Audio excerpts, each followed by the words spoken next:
Hi, everyone. I hope you're all doing well. I will call this meeting to order. All right, thank you. Can we have a roll call, Anne, please? And if everyone could mute themselves just for the background noise, please. Thank you. Alexandra, Here. Griselda,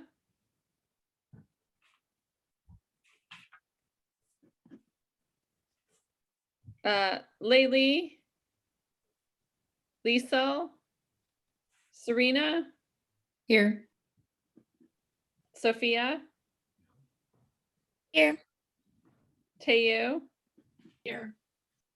Veronica, Here. Bruce, Here, and Lisa is joining. and Stephanie. Okay. Did you Hi, see Lisa. Anne signed in, and Griselda is also here. She just couldn't unmute herself. Yeah. Hi, Lisa. I'm doing roll call. So Lisa. Here. Okay. Okay, we're all good. All right, thank you. Can I have a motion to approve the agenda? I'll make a motion to approve the agenda for tonight's meeting. Second the motion. I almost did it again. I think that should be the new thing. Can we just make that official? Can I have a roll call, please? I almost forgot my line. Okay, Alexandra, Yes. Griselda, Yes, here. Laylee, Lisa, Yes.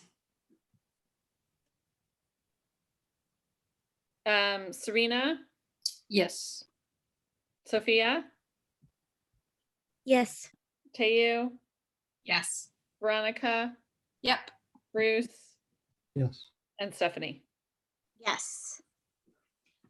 Okay, I'm going to open our meeting with the Land Acknowledgement. Thank you, members of ResJ, for being here. Thank you to our community for being here. Fairfax Town Council acknowledges that we are located on unceded ancestral lands of the Coast Miwok people of present-day Marin County. We honor with gratitude the land itself and all of its ancestors, past, present, and emerging. And I'd like to ask that we take a moment of silence. We've had many lives lost due to violence, both on the streets and at the hands of law enforcement over the last few months. And I'd like to ask for a moment of silence to honor all the lives that have been lost.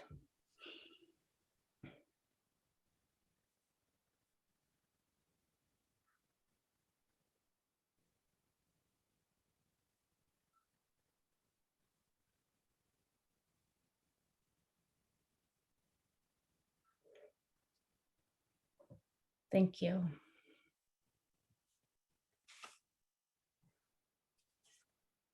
Anne, could I have you share our norms, please?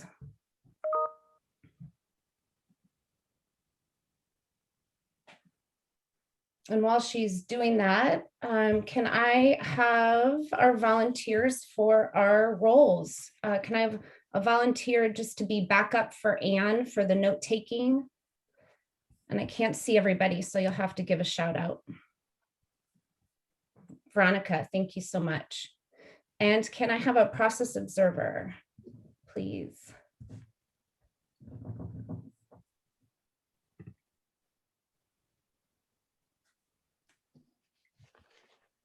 And I have to try. Perfect, but who said that? Tie you. Okay, great. Thank you, Tayo. I can't see everybody on my screen when the agenda's up. There we go. All right, thank you so much. And then timekeeper.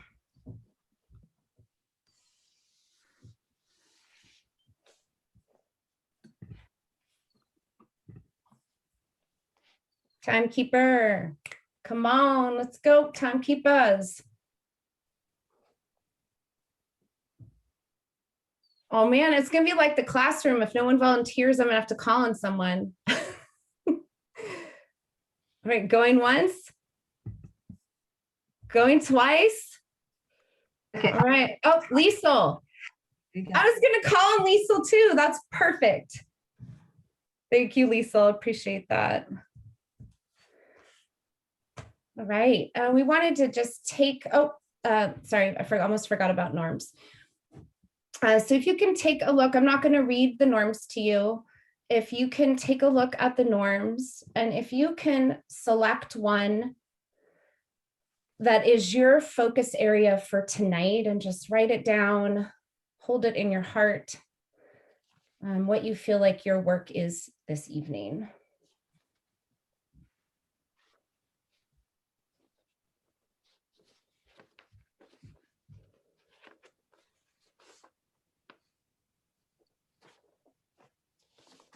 All right, and when you have your norm, just give a quiet thumbs up.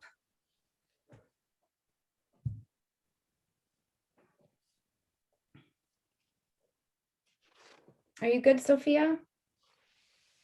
All right, thank you. And so just a reminder that I'm going to be facilitating all of us towards meeting our goals in a more specific and concrete way. And then I'll also be inviting you to remember our norms, both highlighting when we hold them. And I invite you to highlight when norms are held as well. It's a great way to continue positive vibrations as a team.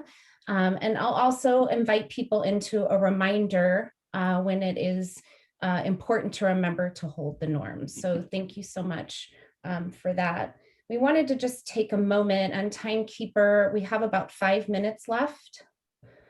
So Liesel, if you'll just put 5 minutes on the clock. And we had such an amazing meeting last month in terms of accomplishing our goals and holding to the norms. And so we wanted to just offer an opportunity to highlight some of the strengths of that meeting. For anybody who, just as a reminder, we're a month later, it seems to go fast and be a long time ago, all at the same time. So if you have any highlights from that meeting that you want to share and encourage us all to remember tonight, I'd invite you to do that.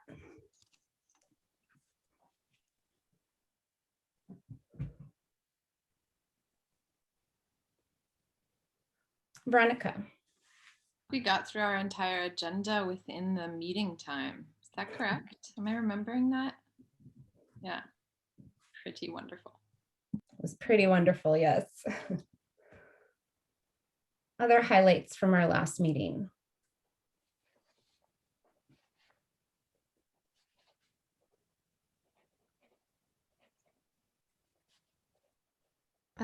The tone overall was very respectful and engaged. Thank you for that.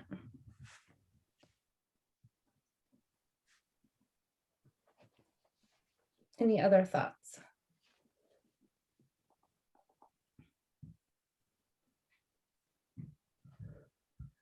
Tayo.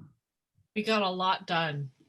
We accomplished, it was a very full and satisfying meeting.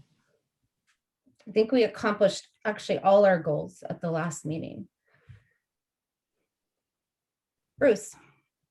And I think we felt really good at the end of it.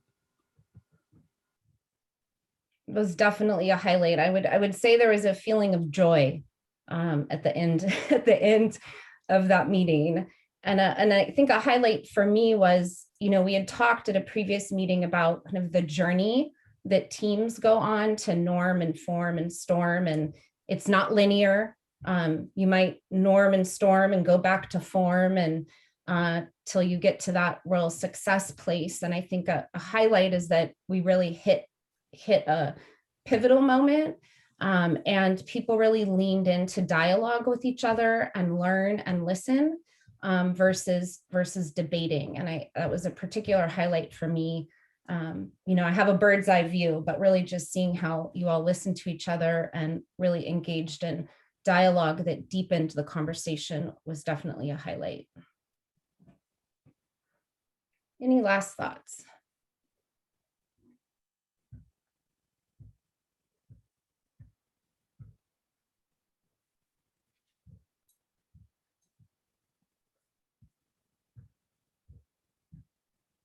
Okay. In the last, I think we have just a minute or two left, Liesl. 3 minutes left. Bruce and Stephanie had a couple things they wanted to mention, and I'll have Stephanie go first. Oh, sure. Thank you. I wanted to let you know that tonight's meeting will be my last. For personal and private reasons, I'm going to step down from the committee. And I'm really happy to see, last month's meeting and hear from you what place this committee is in right now. And really delighted to see Alexandra in this leadership role. And I think you're on a good track for shifting into action and delivering on the purpose, and hopefully the mission and vision will wrap up tonight. It has been such a journey for sure this whole time, but I've just grown in so many ways, and I'm so deeply grateful for the whole experience. So that's really what I wanted to share, and it's been so awesome getting to know all of you, and I know you'll continue the work and make the town of Fairfax a beacon for Marin. Thank you so much, Stephanie. I want to really thank you for your service to ResJ, and also for your dedication to this work. So thank you so much. So I'll invite you to say your last goodbye to the team. And then we'll take a comment from Bruce.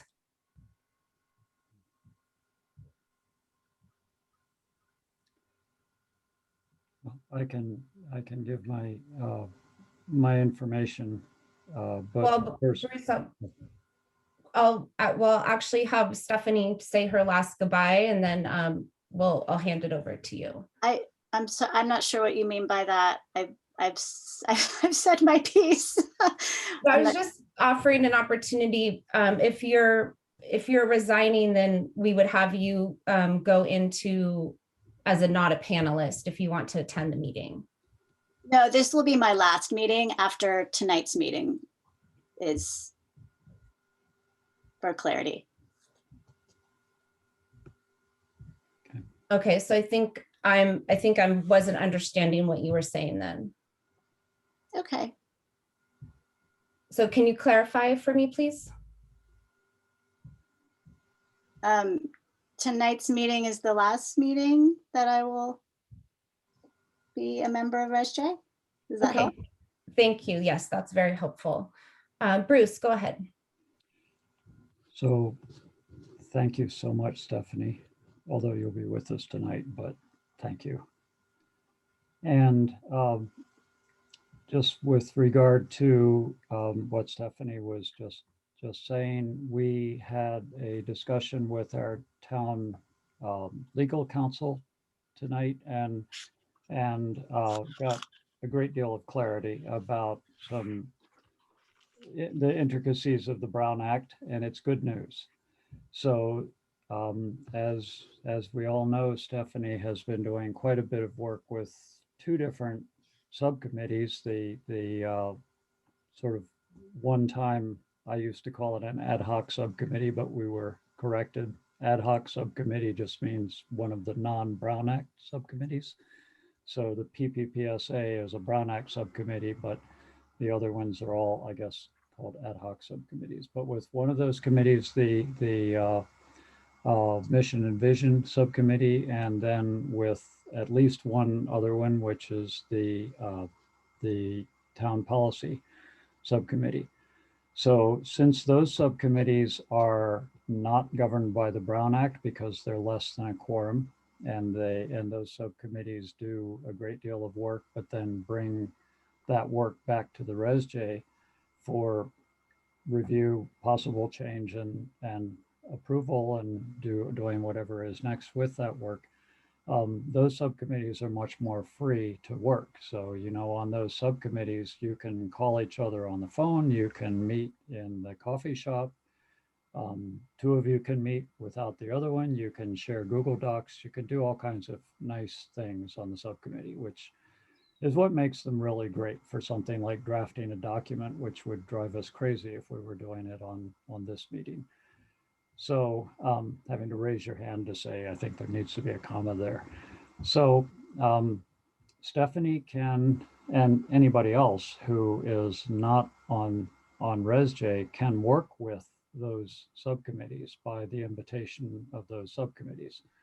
So if the Town Policy Subcommittee were to meet in the park and work, they could also have somebody else meeting with them and working with them, not necessarily a member of ResJ, but couldn't have another member of ResJ. That's the that's the thing you can't do.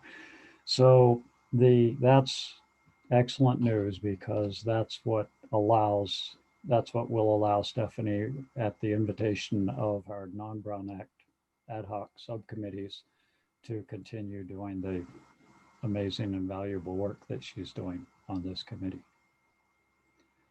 So Thank if you. there are any questions, but I hope that's clear. But I'll also note that we're now at 7:18. Thank you, Lisa. Thank you for that clarification, Bruce. That's wonderful. Could helpful. we possibly not do the screen share so we can all see Yes. each other for a little bit? Yes, thank you for that reminder. Thanks. All right. I'm excited for this one. We're going to move on to item B, and we are going to report out on the mission and vision. We'll have a discussion of the draft and then an action item to consider approval of the mission and vision. So the goal, it's been reviewed, it's gone to an ad hoc subcommittee, and this is the final process. So the goal with item B would be able to move forward with a adopted mission and vision. So who will be presenting this tonight?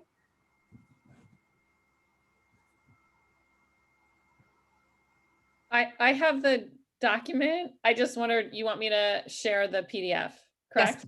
Yes. Okay. And then everybody had a chance was not discussed, but everybody did have a chance to review this.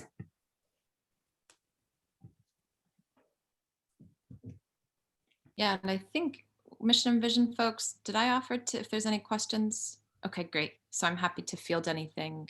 And I imagine, just to refresh everybody's memory from our last meeting, we brought this to the meeting and folks recommended edits.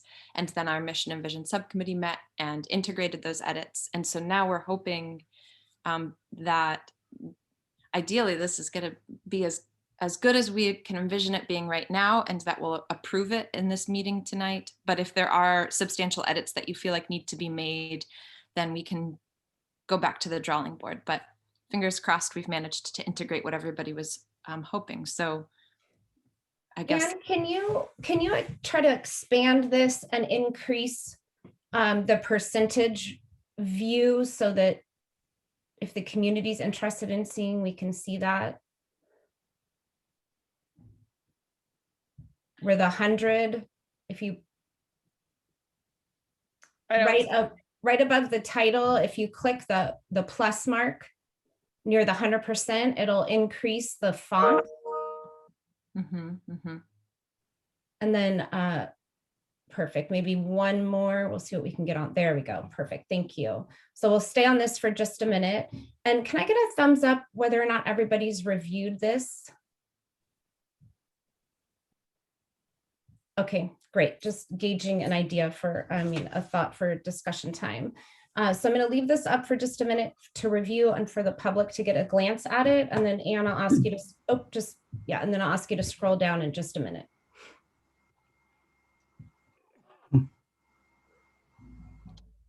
To clarify, we're just reviewing this section right now?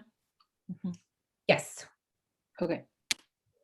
We'll review it all at once so that people can get the full scope and that the community can also have the full scope. And then we'll go back and adopt if that is as you choose to do, to consider the adoption of the mission and vision. And I'm going to have, I realize this might not be the right pace for every single person. Hopefully I'm at a sweet spot where enough people got to read it. Anne, if you'll scroll, please, to another window. Thank you. If you just scroll all the way to background, perfect. And then actually what I'm going to do is have you skip the background and go to the mission and vision below. Just in the interest of accomplishing our agenda. There we go. So we'll start with the vision and we'll go to mission next.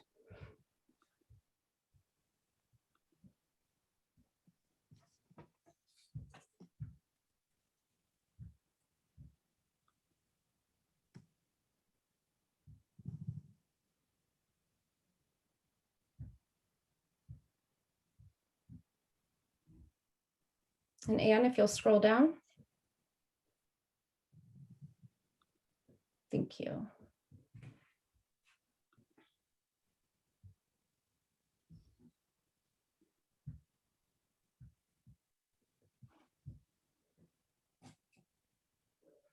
I feel like I should play some little salsa in the background, but I can't manage that. I'm sure somebody has more skills than I do. Little musical accompaniment here.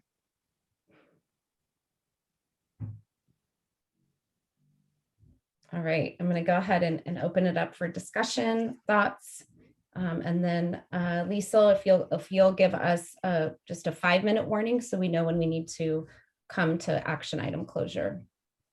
Thank you. Thoughts about the mission and vision. Lisa, do you have is that a time reminder or did you have a thought? I just wanted to check on our process. I did still notice that there was a very slight typo in one of the first paragraphs, and I don't know if that's something I should even point out right now. That was one thing. Yeah, I'd say just to welcome those little grammar edits, and I'll make note of them, and we could still potentially approve as it is and allow for those little grammar edits. So please feel free to share those, and I'll make note of them. First sentence under background, there's a both a period and a comma at the end. Solid. Thanks, Lisa. And the second thing is, this is probably going to sound really nitpicky, but unfortunately, I've watched way too much of the trial in the last, or the information about the trial in the last months. And there's a difference in the amount of time, unfortunately, that's stated about George Floyd's death. And I'm not sure if it's worth going there with coordinating that. Tell you. Stephanie, do you remember we talked about that? What was our, I can't remember what our reasoning was to stay. Was it because of the protest in town? You're responding to the Liesl comment about the the 8 minutes. The original language had the 8 minutes and 45 seconds, I believe, and then through the trial we learned it was over 9 minutes, but we thought we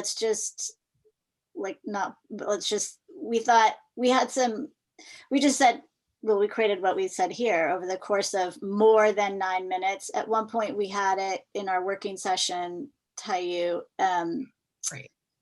that it said of over 9 minutes, but then we had the word over twice, so that's where we landed. But so it was the suggestion, Liesl, to be very specific about the 9 minutes and 20 seconds.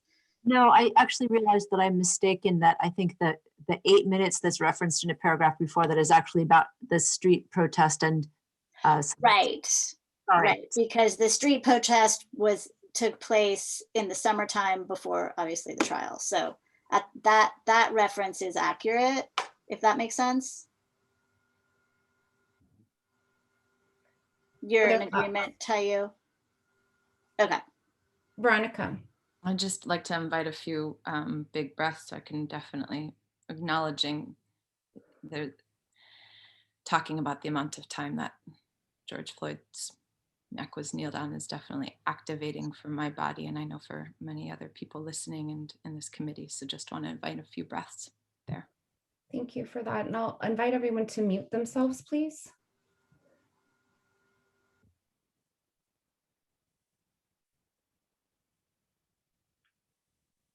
Stephanie, if you could please mute yourself as well. Thank you.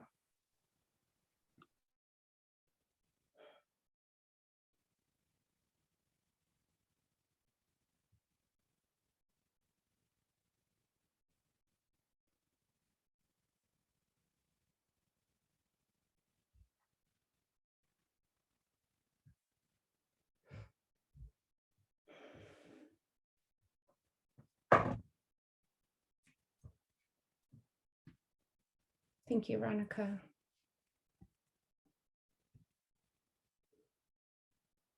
Other thoughts? And if you could scroll to the vision, please, Anne, so we can keep that on the screen. Bruce, Sorry, go ahead. Bruce, and then Serena. Thank you. I just was noting, if you scroll down to mission, if you scroll down right just a little bit farther down to the mission, and there, where right at the beginning of the mission, where it says through subcommittees focused on, maybe it could say something like through subcommittees including those focused on, or something, so that it doesn't limit it to those subcommittees. And Veronica, are you taking notes, or is someone from your subcommittee? Perfect, thank you. Other thoughts? Serena. Sorry, I apologize. I didn't see the, kind of hard to see with the screen like this. I didn't know I was talking out of turn, but I don't understand why we can't have going back to the background. I don't understand why we can't have the exact time like in the court documents. I think it's 9 minutes and 29 seconds, if I'm not wrong, or maybe 9 minutes and 21 seconds. I don't understand why we can't have the seconds. Veronica. I wonder if we could just do a thumbs up to approve that.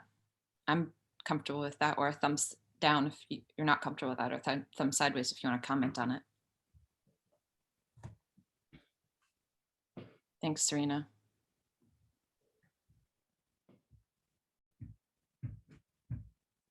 Any other thoughts?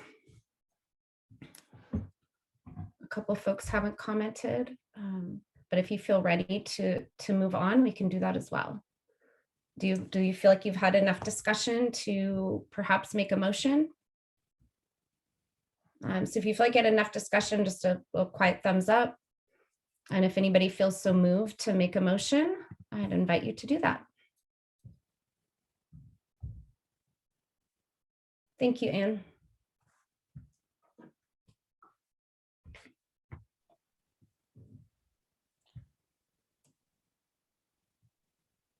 Veronica.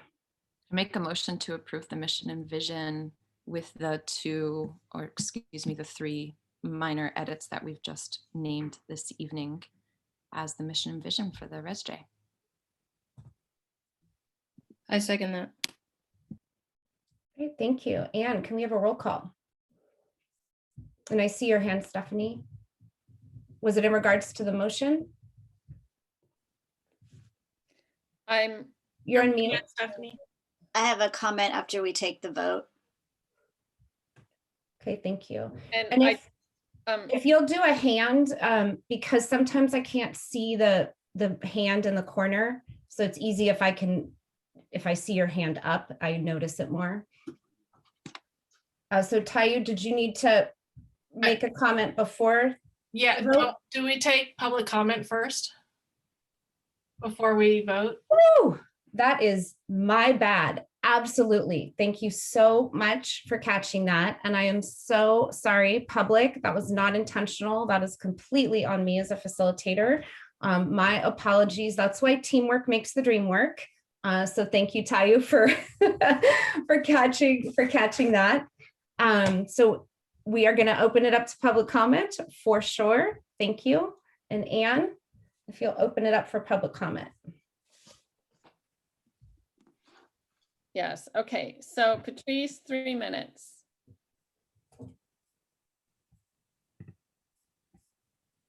Hey guys. I'm really disappointed with the document you just shared.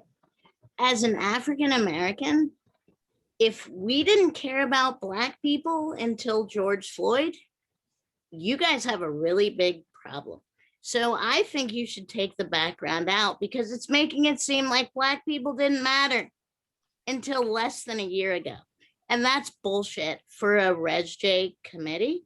Second comment, somebody Google what a mission statement is and a vision statement is, because I've been writing them for 25 years and neither of those meet muster. It's not about what your emotions are. It's about what you intend to do and why. And now I know why I resigned, but I just want to say, like, you guys need to step it up because this is kind of, it's kind of like Bush League. Watching it, it hurts. Thank you.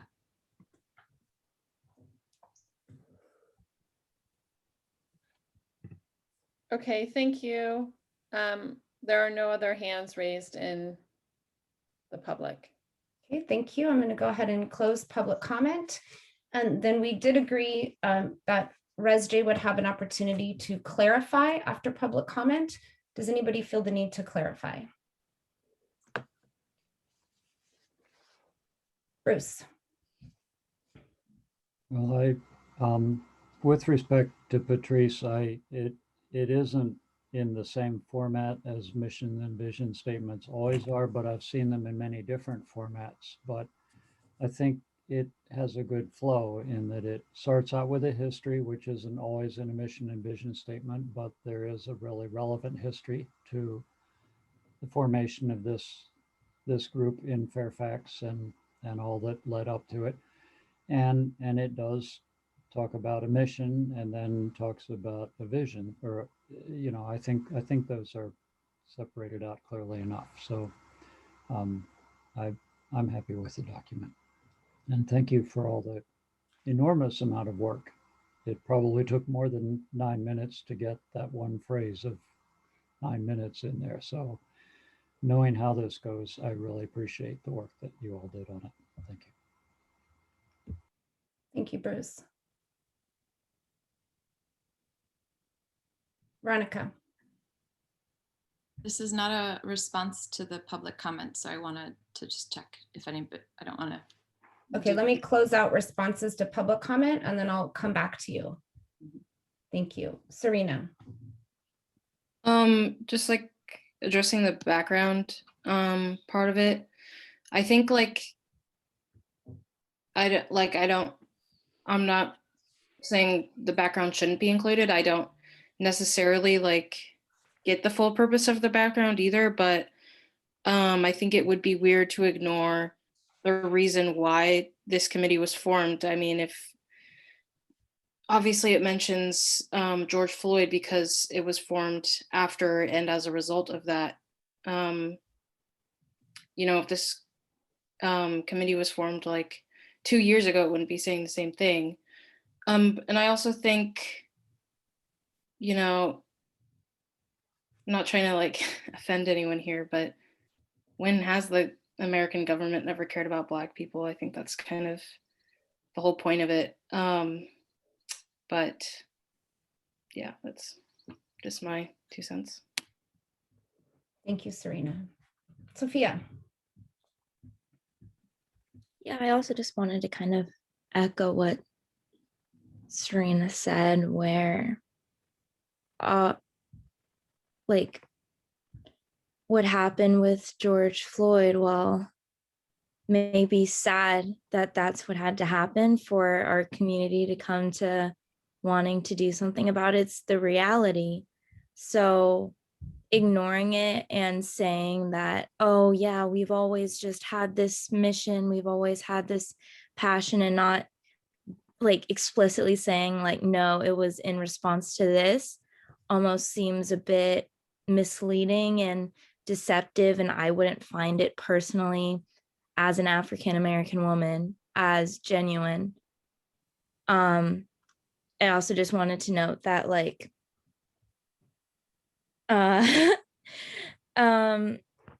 I think that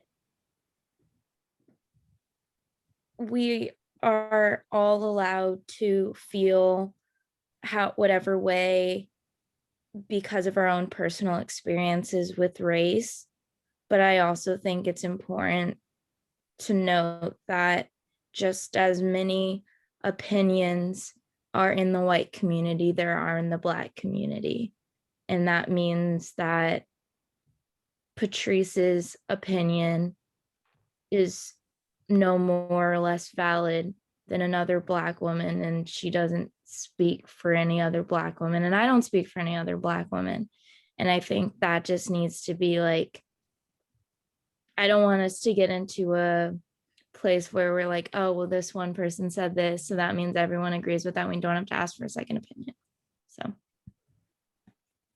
Thank you, Sophia. I'm going to actually invite us to just take a pause and really consider those words.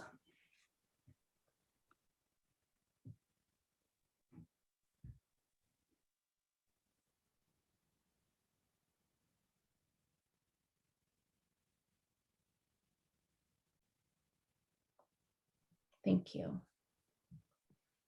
So I'm going to note that we're at 7:38, which is about 8 minutes past, what we wanted to give to this, but it's a worthwhile discussion.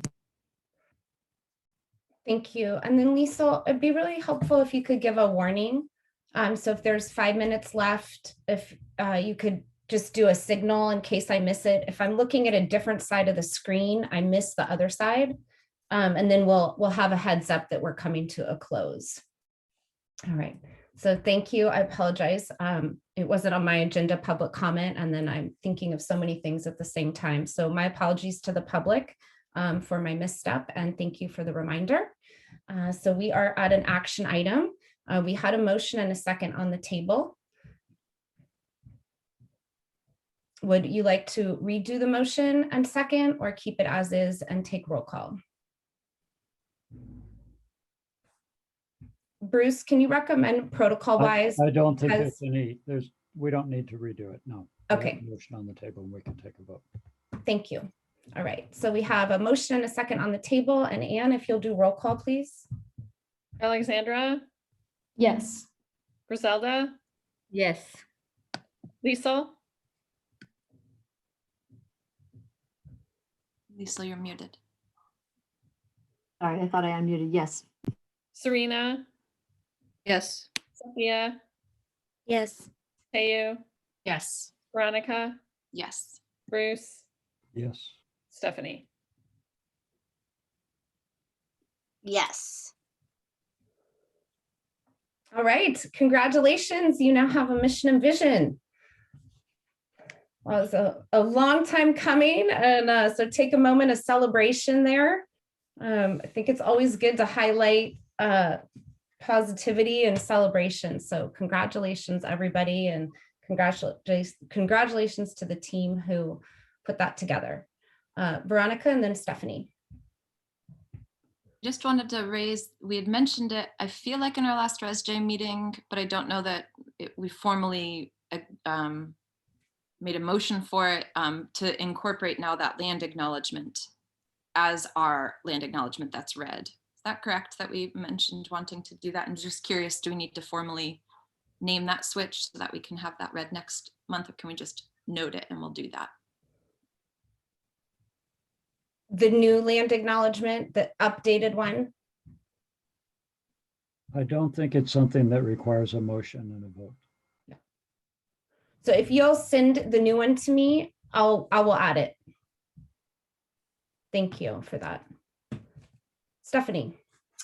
Yeah, I wanted to offer this suggestion that at our earliest convenience, we ask staff and Camille to get this loaded onto the website, and any other, goals that we have documented and approved and that kind of thing, so that, the public who's curious about our work but is not attending our meetings or, watching them on Zoom, I think there is curiosity. And so the more we can, build out the the website and share the work and share the accomplishments, etc. I mean, there was one point, not to go on a tangent, but there was one point a notion to, you know, have resources and, you know, reading recommendations. So, I mean, it's another topic for another day. Thank you. If you could mute yourself, please. Thank you. The audio is really hard when everybody isn't muted. It makes it a lot clearer. Anne, can you please add that to our next steps? Yep, I have it. It's no problem. I'll get it on the website and I'll work with Camille to get it up. Thank you.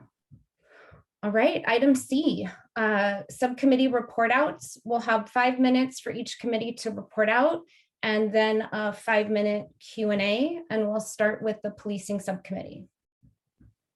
And Lisa, so we have 30 minutes total, 5, if you'll just give them a signal when their 5 minutes is up, and then we'll do 5 minutes Q&A and go on to the next subcommittee group.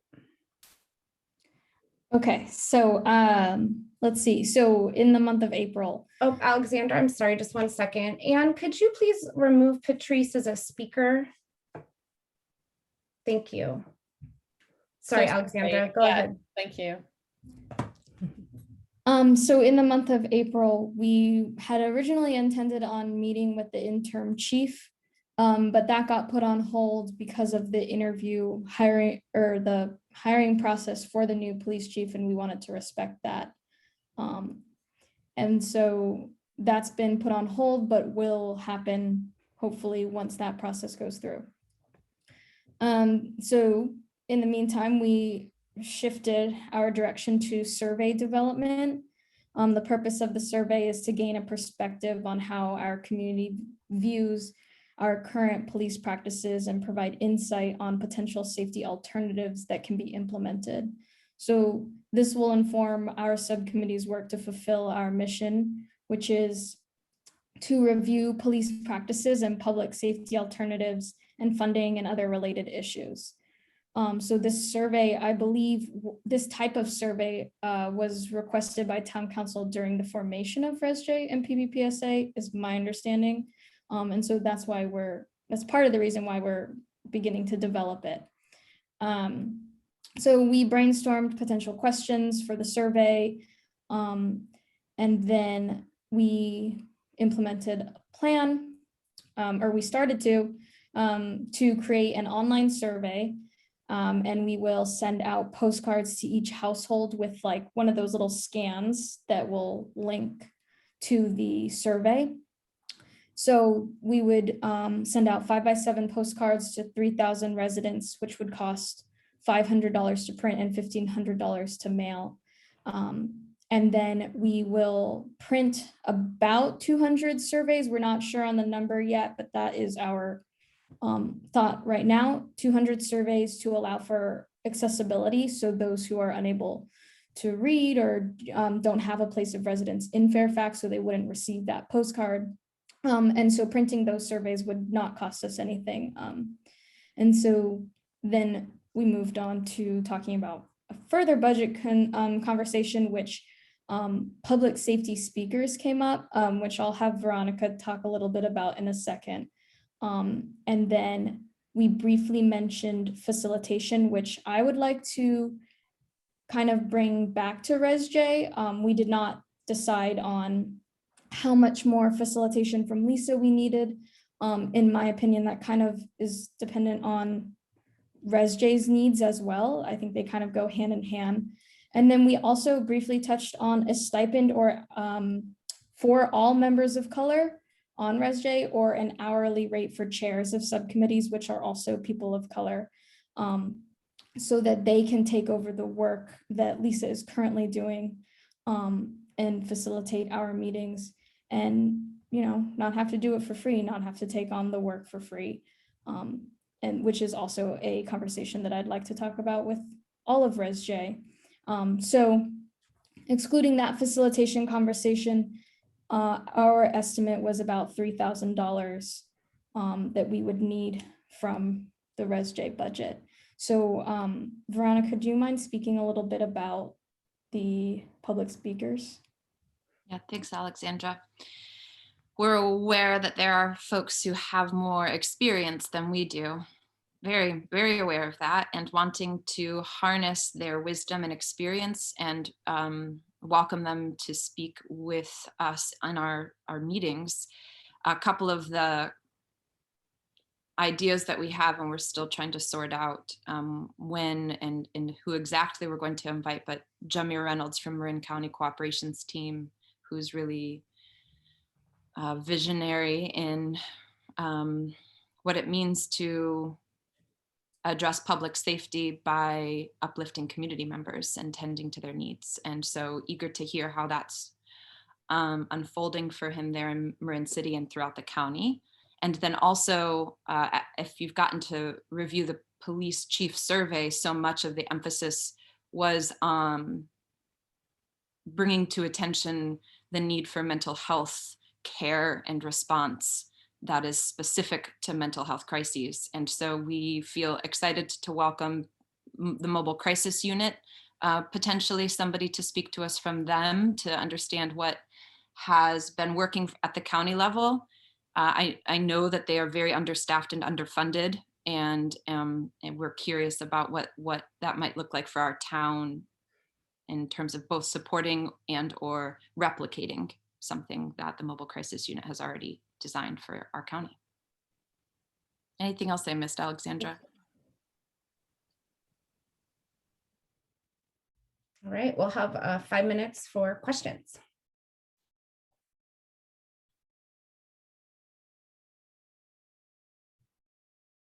Stephanie. I haven't been, I've only attended one of your PPPSA subcommittees, but I was wondering if regarding mental health, if you talked about it as a group to supplement the funding that the county program has today. I raised this at council meeting last night, and reach out across the other towns and cities across Marin. So it's becomes a 24/7 service, if you will, because they already have something stood up to get the learnings and take advantage of something that's fairly readily available. Did you consider allocating some funds toward that to support Fairfax?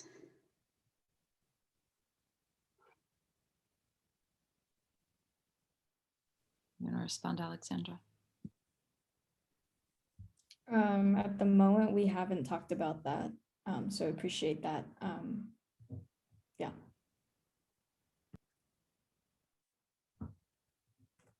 Other questions?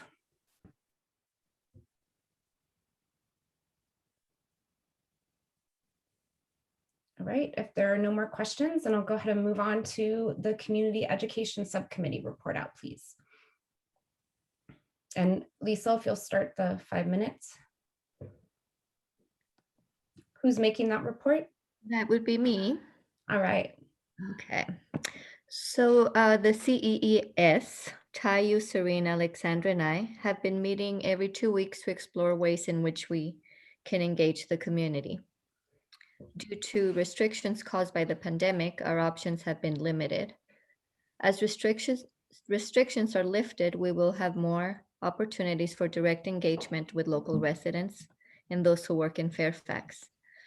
We did meet with the Miwok Tribal Council and proposed collaborating on a fall festival honoring Miwok culture and history, as well as offering an opportunity to learn about their present day reality and how we, as a community moving toward equity and justice, can support this marginalized group. They were very receptive to the idea. And again, because of COVID, we have to put it on hold until we have a clearer idea of the future, but we were thinking for the fall. In thinking about how to make our own town more welcoming to non-white folks and other minorities, we came up with the idea of having posters placed in prominent places around town.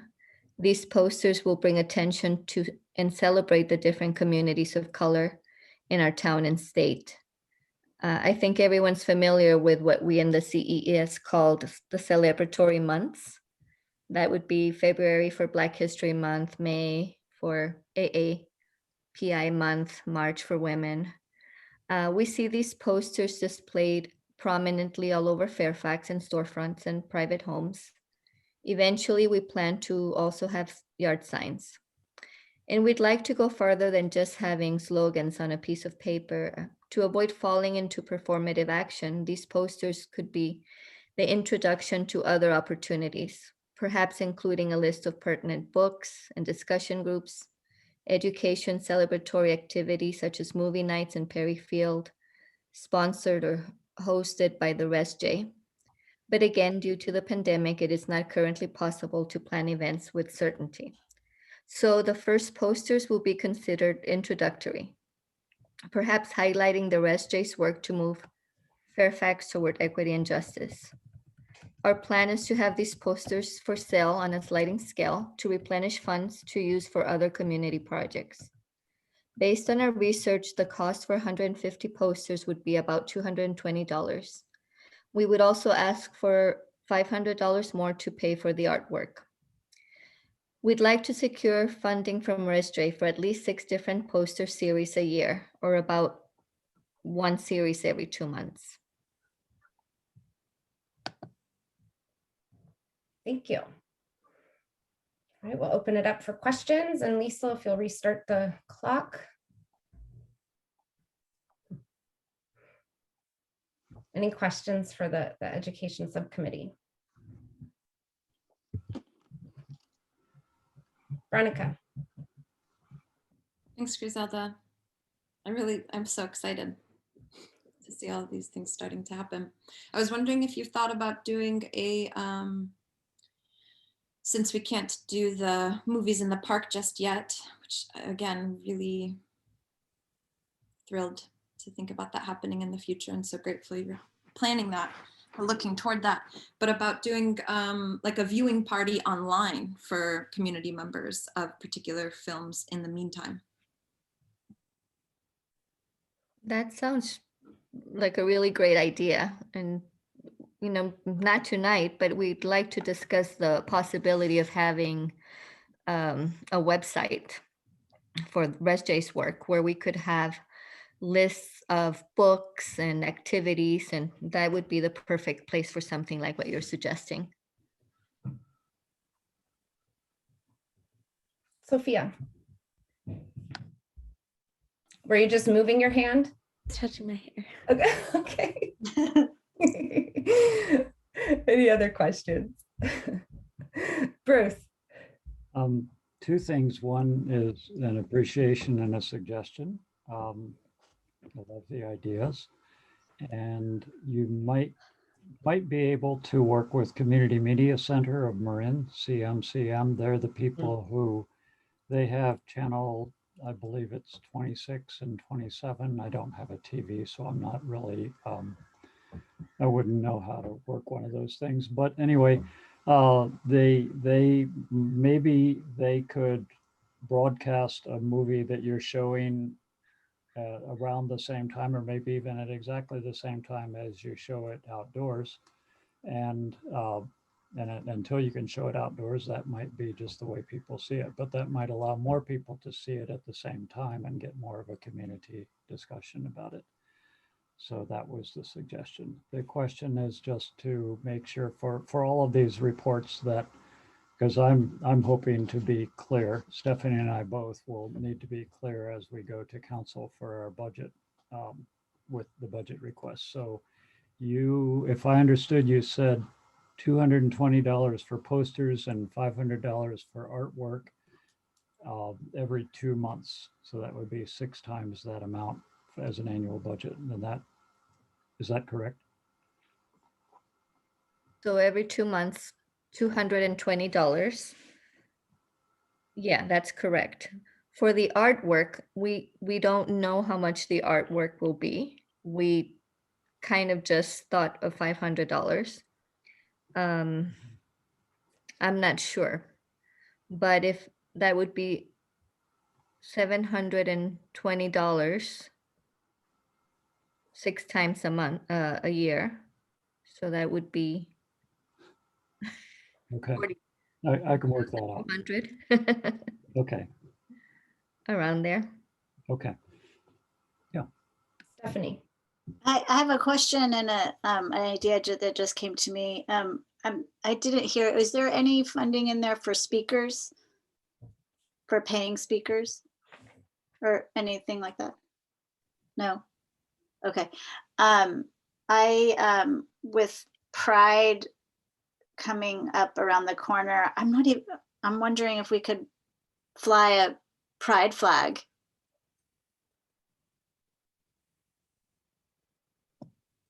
You know, the relatively new one that has like the, I don't know what you call it, but anyway, just an idea. I just bought one for us, so it was on the top of my head. I think that's a great idea. Stephanie, Yeah. that was discussed today at our town staff meeting, and it sounds like they were working on that to have it at town hall. Oh, awesome. Yeah. I love it. Thanks, right. Anne. Thank you. We're at time. So if there's no objections, I'll move us on to the next subcommittee, the Policy Subcommittee, who will be reporting out. And if Lisa, if you'll put 5 on the clock. So I'm supposed to be reporting out, so this is going to be a little tricky. So I'm going to try to. I can do it. I'll do. Oh, Veronica, were you going to volunteer? Time, yeah. All right. Thank you. Okay, you'll do time. Okay.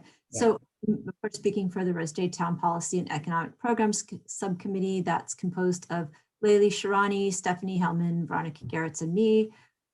So every one of us has worked really hard on this. I'm going to say Stephanie has really put in extra work to pull this together.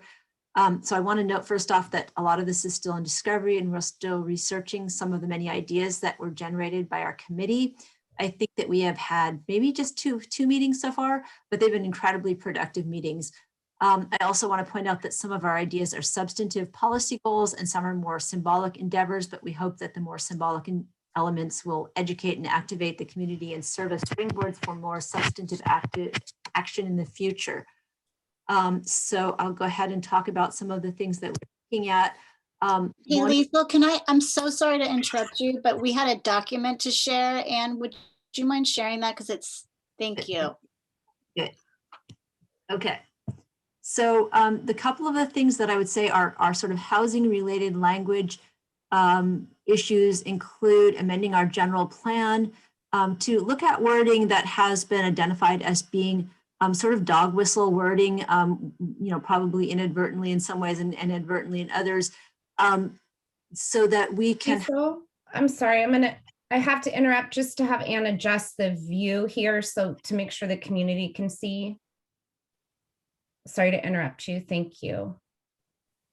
Okay. And if I can have everybody mute because I'm getting feedback on my end. Thank you.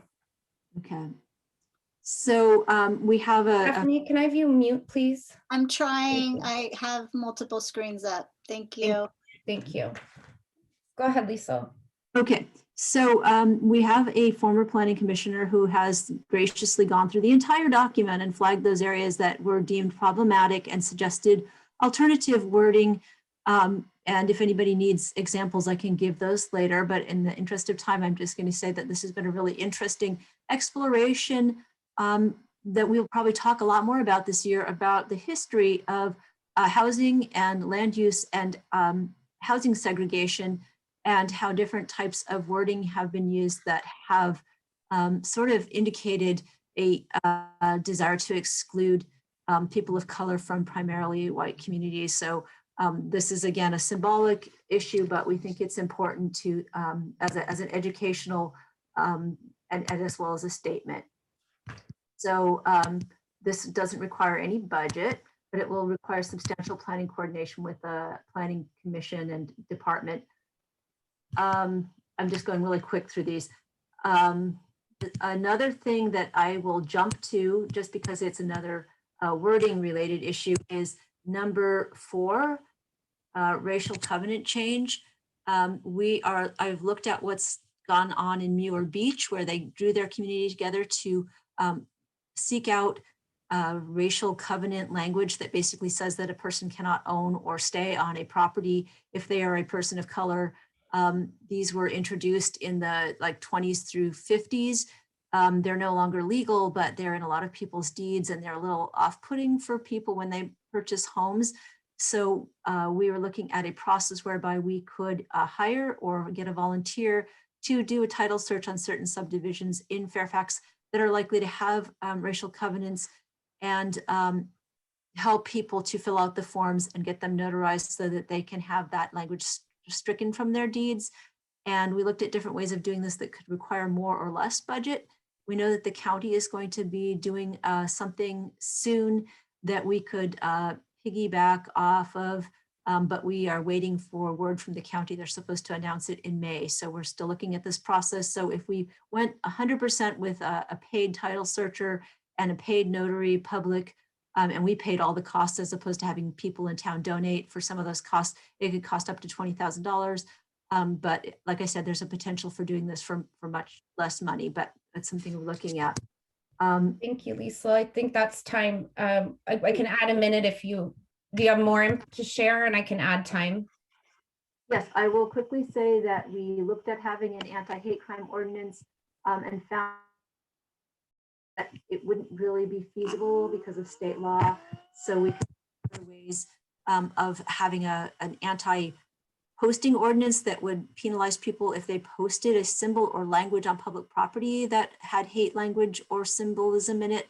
A really exciting one that I think Stephanie is responsible for is a small business grant for entrepreneurs of color, where we are looking at developing a grant for either startup or assistance for small businesses of color.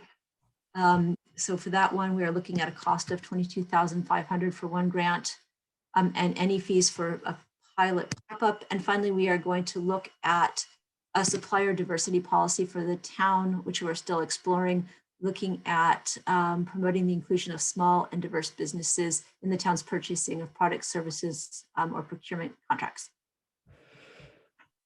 Thank you so much. Questions? Bruce. Thank you. And I did read this document. It was very helpful. On which one is it? Not on the one I can scroll. The small business grant item number 2. I wasn't clear on where it says the cost of $22,500. Was that the cost that the town would pay that we need to put into a budget, or that's the expected amount you might get granted from a grant, or you're saying a grant from the town? I'm not clear on that.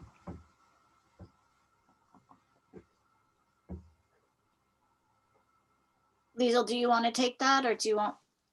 I'm wondering if you could explain it more, since that's something you've done more research on. Yeah, so the idea is that Res J would fund the grant program, a singular grant to a grantee, an entrepreneur of color, a small business owner of color. And the amount of the grant would likely be $20,000. We still have some discovery to do. And in the hopes that we're going to reach out to like Marin Community Foundation and others and try to get some matching funding so we can have more than one grantee. As you know, we have considerable vacancies, commercial vacancies in town, and some of the discovery that I did suggested that we do pop-ups to market test the product or service, and the subcommittee really liked that idea. So does that help?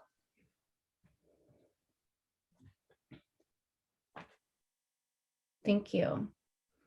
Lisa. That was just me saying 4 minutes. Okay. Okay, thank you. Griselda. I have a question about the racial covenants. How much per person is the cost per individual to remove it from a title in your estimation? Well, we're still trying to get we could, Muir Beach there is a fee for the recorder's office to, I think, process the paperwork. So a person has to fill out a form, and they weren't clear with me about how much that was. But you also have to have it notarized, which is $15. So those two costs, I know that Muir Beach had the recorder's office actually waive the fee. So we're still looking at whether that could happen. I think the major cost would be if we actually hired someone to do a title search. So we haven't got a cost per household yet. The reason I'm asking is because when we were thinking about our fall festival, in theory, coming up soon, one of the things we thought about was having, or maybe it was just something I thought about, I don't remember if we actually discussed it, but having a table or a booth or something set up where people who were interested in removing these titles could have the forms. We could, for example, hire whoever needs to sweat. What did you call it? I'm having a brain fart. The notary public. We could have a notary public. We could have the forms, and we could have them there as an activity. And maybe that would cut down the cost. Thank you. Tayo. So I had a question on the racial covenants issue. Are you guys thinking to completely rewrite the title or just have the strikeout, which you can do now? Just the strikeout, because I think that's all we legally could do, although some towns have actually added extra language that said, also we highly protest this language, or we're disgusted by it, or what have you. But yeah, I think you can only strike it out at this point. Thank you. Alexandra, 1 minute left. I have a quick question / comment for the grant. Is this kind of what Amal was speaking to like months ago that she was really passionate about? Is that this idea? Okay. So I love the idea. Just some things to maybe think about as you move forward, kind of like the process and like remembering who's taking leadership and ownership of the process, and remembering that you're, if a majority white subcommittee is at the helm of this process, how do people of color feel, right? Because I've applied for grants, I've written grants, and it's always to a panel of white people. And so especially when you're owning a business, and whether your business is related to your culture or your identity or it's not, people of color are always having to prove themselves and ask white people for money. So I would just want to raise that point, and kind of, I know you're very early stages, so I just wanted to bring that up. Thank you. Thank you. So I believe we're probably at time. Any one last question? Veronica, thank you. I didn't see your hand. Yeah, Alexandra, thanks for bringing that back up. And I think it was brought up also when we talked about the policy subcommittee offered to help support the relanguaging of the application, and this concern of a majority white. Leila is also on our subcommittee, though she's not here tonight, and she's just been very busy. And so I just think it invites us. We would love more folks of color from the committee to be in our subcommittee. So come join us. That would be really helpful. Yeah. Thank you. All right. So just a note on the efficiency with which y'all are moving through this agenda. It's like lightning tonight, so thank you. We're gonna head on to item D for our budget development. And I'm actually gonna hand it over to Bruce, and he'll take over facilitation for this section, just in case facilitation is brought up I want to make sure that there's no conflict there. So Bruce, we have item A, discussion about the budget requests. We have item B, potential development of a draft budget. And then item C is an action item to consider approval for budget items to be taken to town council.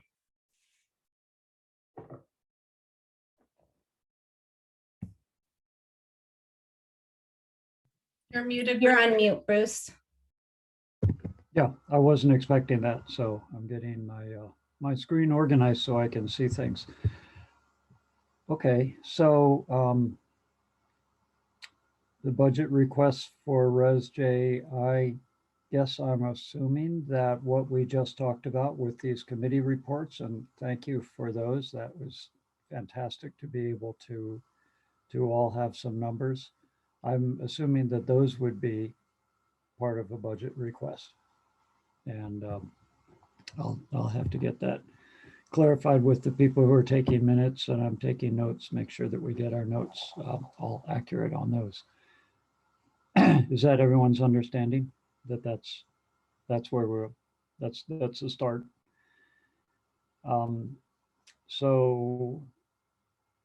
Does anybody have any further thoughts about where we go? And we should talk about facilitation needs for currently both PPPSA and ResJ. But other than that, can I just ask what thoughts people have about budget besides the committee report budgets and our discussion about facilitation? I would add just one quick thing before the discussion starts is just the major reduction in hours over this last month. As you discussed facilitation, that significant reduction in hours would be applicable to the conversation. Yeah. Thank you for that. And Lisa, you had, just to finish that statement, you had in the document that you just sent around today with the current, your current hours, you had said that that we now are at more like the monthly amount that you had originally estimated at the beginning. So can you just clarify about what that amount is, or about what it looks like we're at now on a monthly basis? I don't want to misstate the numbers, and I don't have the document pulled up. I can look for it while we're on the screen, but I don't want to misstate the numbers, and I don't have them in front of me. We had made an original estimate of my hours when we designed the contract, with the understanding there could be potential additions as the work, moved forward. But this last month, due to there was no follow-up needed for some concerns after the meeting. There was much reduced time to plan the agenda because there wasn't the number of complexities to consider. And then the time was also further reduced because just the content of any information that needed to be shared was not needed as prior times were. That's off the top of my head. So like I said, I'm not looking at a document. And what I'm confident in is the hours were within the parameter of the original estimate.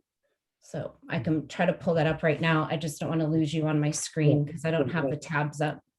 That would be helpful, just because as we think about continuing more or less as we are with both ResJ and PPPSA being facilitated, but continuing to have efficient meetings, and not a lot of work in between, just what's the approximate monthly rate that we're looking at? Thank you. So just in general, do people have further comments about the budget? But I was specifically wondering about between the category of what we just talked about in committee reports and the category of what we will talk about with regard to facilitation, what other things come forward? Veronica? I would appreciate just having, if we could do a whip around, thanks for that phrase, Lisa, of the subcommittee folks to give their final budget amount. I was trying to keep note of it, but as I'm backing up notes for Anne, or I don't mean to say final because I realize this isn't the moment that we absolutely may, well, yeah, curious what number you just shared, if we could calculate that. Could we do a whip round of that really quickly? Yeah, Alexandra, could you restate what you're? I'm ready when you are with the information after your whip around. Thanks. So for the PPPSA, I had mentioned roughly $3,000. That would change depending on how many guest speakers we'd like to invite, but $3,000 is what I have for right now. And we're speaking of basically an annual budget for a year is what we're speaking of here, just to make sure we're clear, because this is all going toward the 27th of this month when the council will be going over budget with staff, and that's an iterative process, but that's why we're trying to bring this all together tonight. Thank you, Alexandra. And Griselda? Roughly 44,320.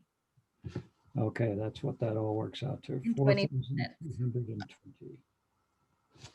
Okay, thank you. And Lisa? Yeah, I think between the two items, we had a very large budget of like 42, so 42,000, although I frankly think that we could do the racial covenant thing for much less. But Yeah, that's what I had heard with what you were reporting, was that there was because you didn't really know how much you were going to have to hire people or spend full fees or be able to get discounts or eliminated fees or get volunteers. There was a very wide range in there. And that's something that we can also bring to the council, that there's a wide range and this is why, and see whether we can get help. Stephanie, did you have a comment on that? Yeah, and I think I totally agree. And then as the document shared and Lisa shared, there's a county program that we want to learn more about, which could, pick up a lot of the costs. So that is probably the high end of what we would want for that effort. And if we get into a prioritization discussion, which I suspect we will, either here at the budget planning with council, the grant program is definitely the higher priority of the list of initiatives for the town policy and economic program. Okay, that's helpful. Thank you. Yeah. Okay, good suggestion, Veronica. Alexander? Yeah, I just wanted to emphasize what Griselda had mentioned earlier about the CEES. Doing the posters on a sliding scale and then therefore raising the money back, like putting the money back into ResJ. So whatever people choose to pay, they might not be able to pay, and that's okay. But if people can donate to signs to people or are able to pay more, then those funds would go right back into the ResJ budget. Okay.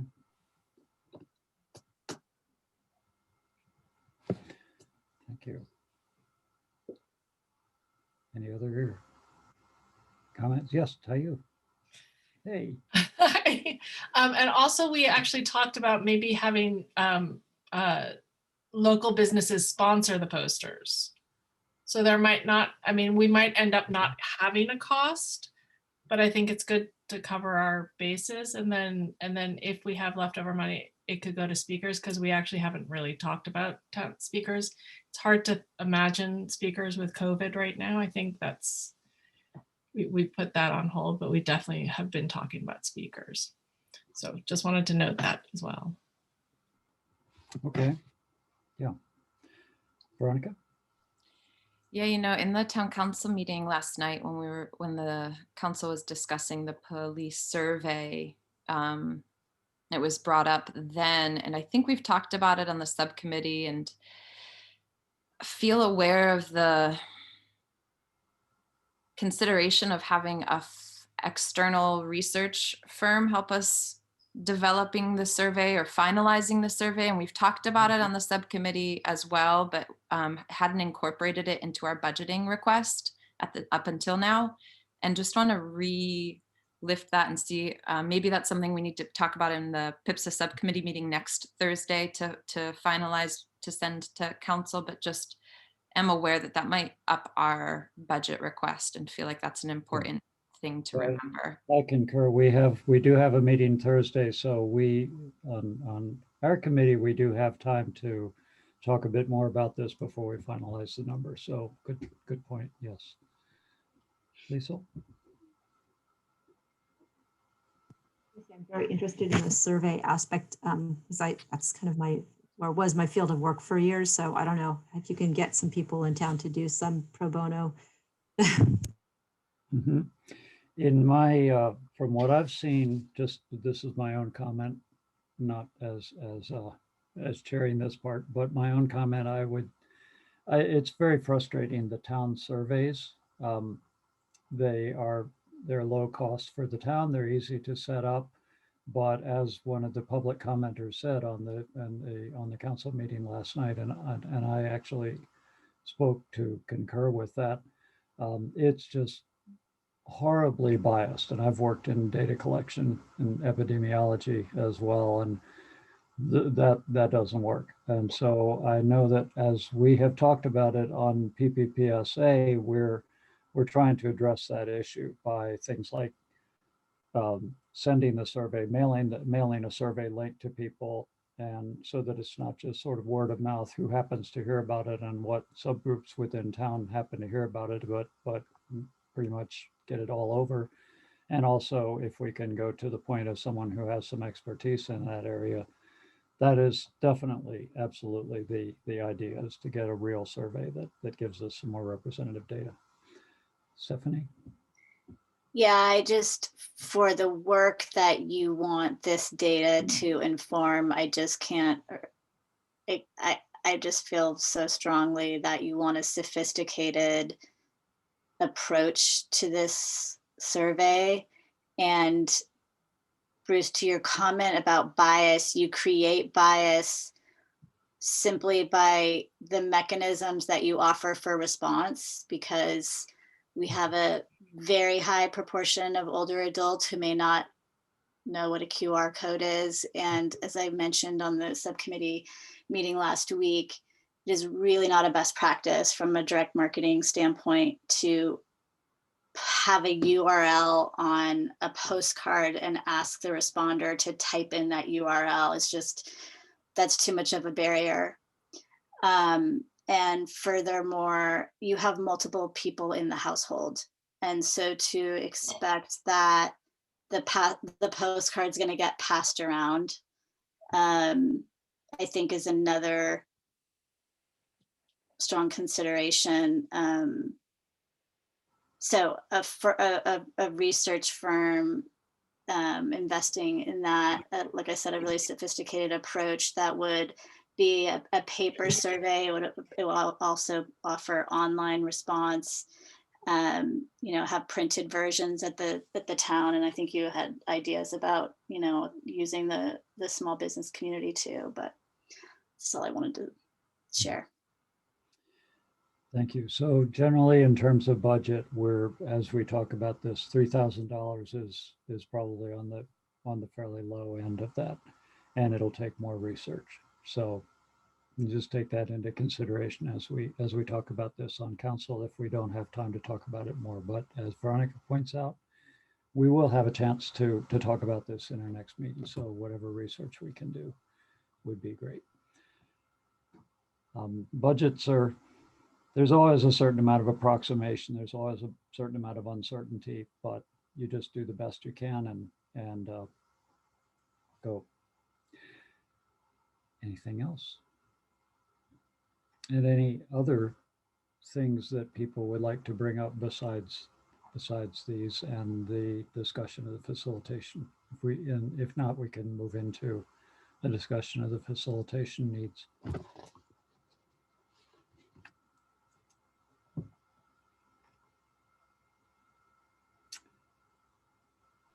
So what's the total right now, Bruce? Did you let's sum it? figure that out. Well, if we just use the 3,000, let's just call it 5,000, just for pop a number out of my head for the PPPSA, 5,000 and 4320 from CEES. And so that's roughly 10,000.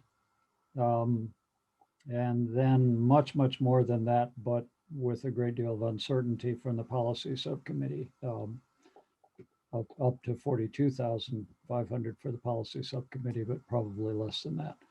That one really stands out as being a much larger figure, and but one that I would think there's probably a fair amount of room to find help with that would bring the cost quite a bit down. So that's kind of, so 30, what is that, 42,500 plus about 10,000 more for the other two, about 50,000 is what we've got right now, including those large ones from the Policy Subcommittee.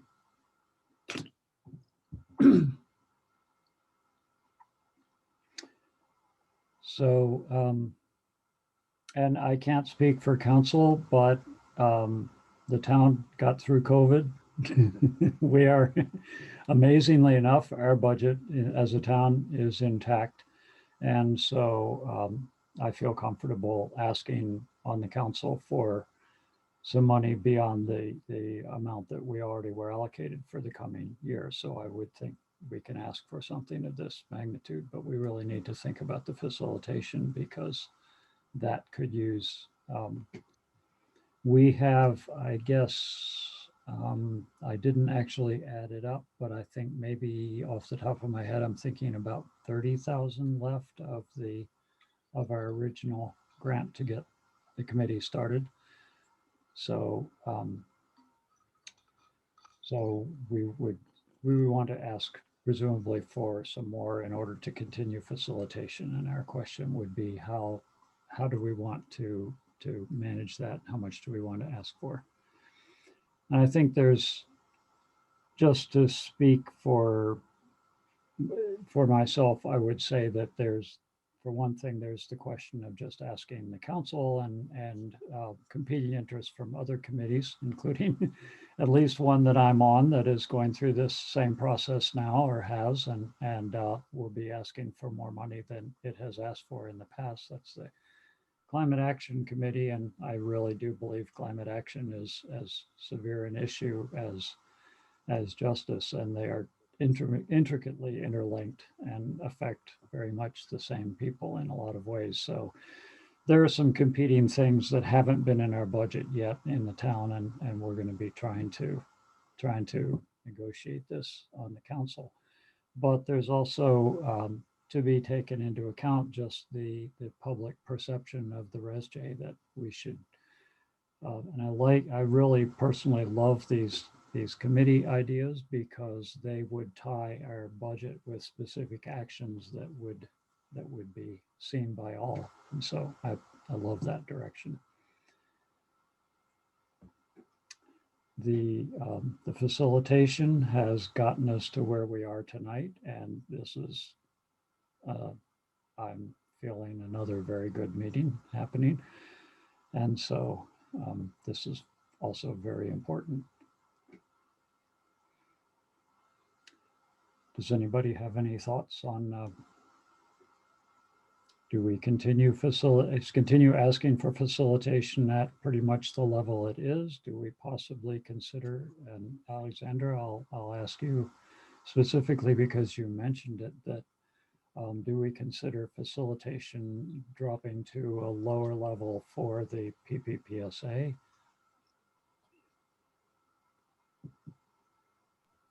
Yeah, I guess I'm curious what the rest of the committee thinks about that.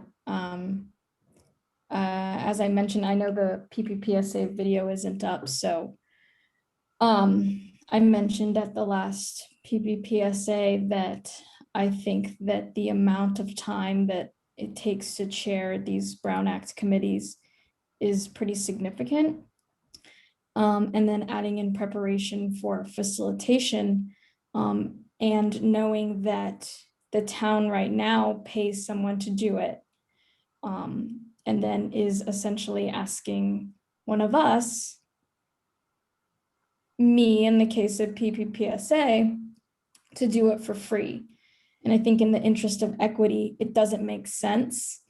And so obviously I am all for keeping Lisa.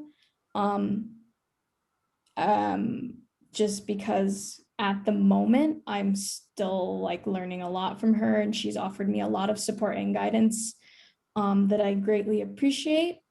And I do feel that I have the skills to be able to facilitate meetings. I have attempted some of the PPPSA meetings, kind of just like trading off facilitation with Lisa. So I feel like I do have the skills to be able to become comfortable with that. But I would not necessarily do it for free, simply based on the fact that the town has justified paying a facilitator up until this point, and then you're asking another woman of color to step in for free, and it doesn't feel like equity. So I don't want to skew anyone's opinions, so I feel like I've already said too much. So I'd love to hear from the rest of the committee how you feel about that.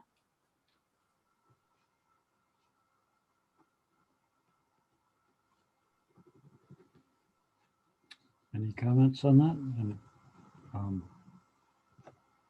And, yes, Veronica.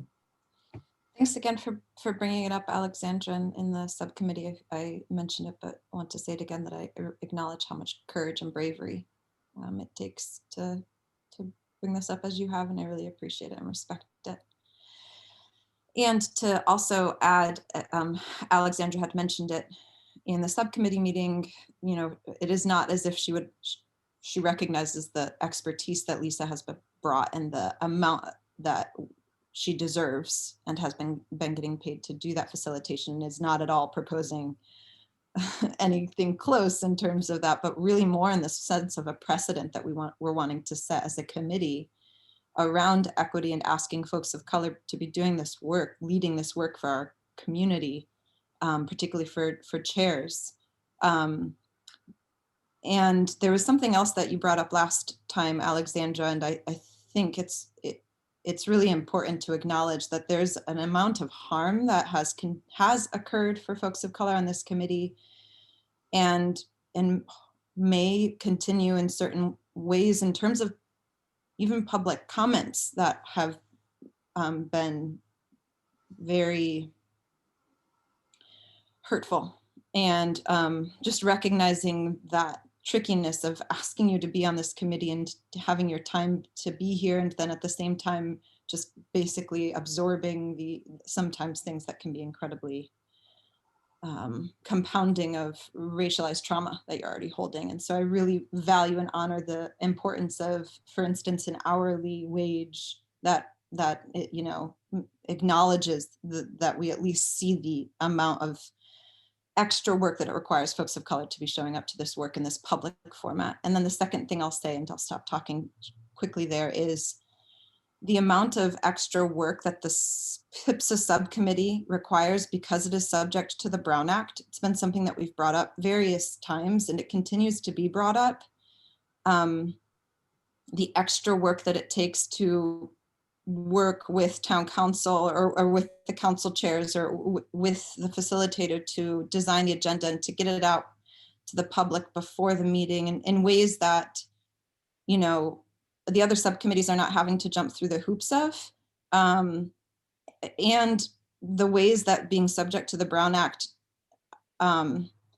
limits the efficiency to which the subcommittee can work. As Bruce was kind of mentioning, the other subcommittees can really like email each other quickly, and just want to reiterate that I think it would be a really important thing for council, for Bruce and Stephanie, for you to bring back up to council to see if there's a willingness to allow the PIPSA subcommittee to be a normal subcommittee for efficiency's sake, for the opportunity to let our police department work with us more collaboratively without concern around Brown Act public recorded meetings, which has continued to present a lot of hesitation that I understand, but that has felt really frustrating around how do we actually build relationship here with our police as a subcommittee.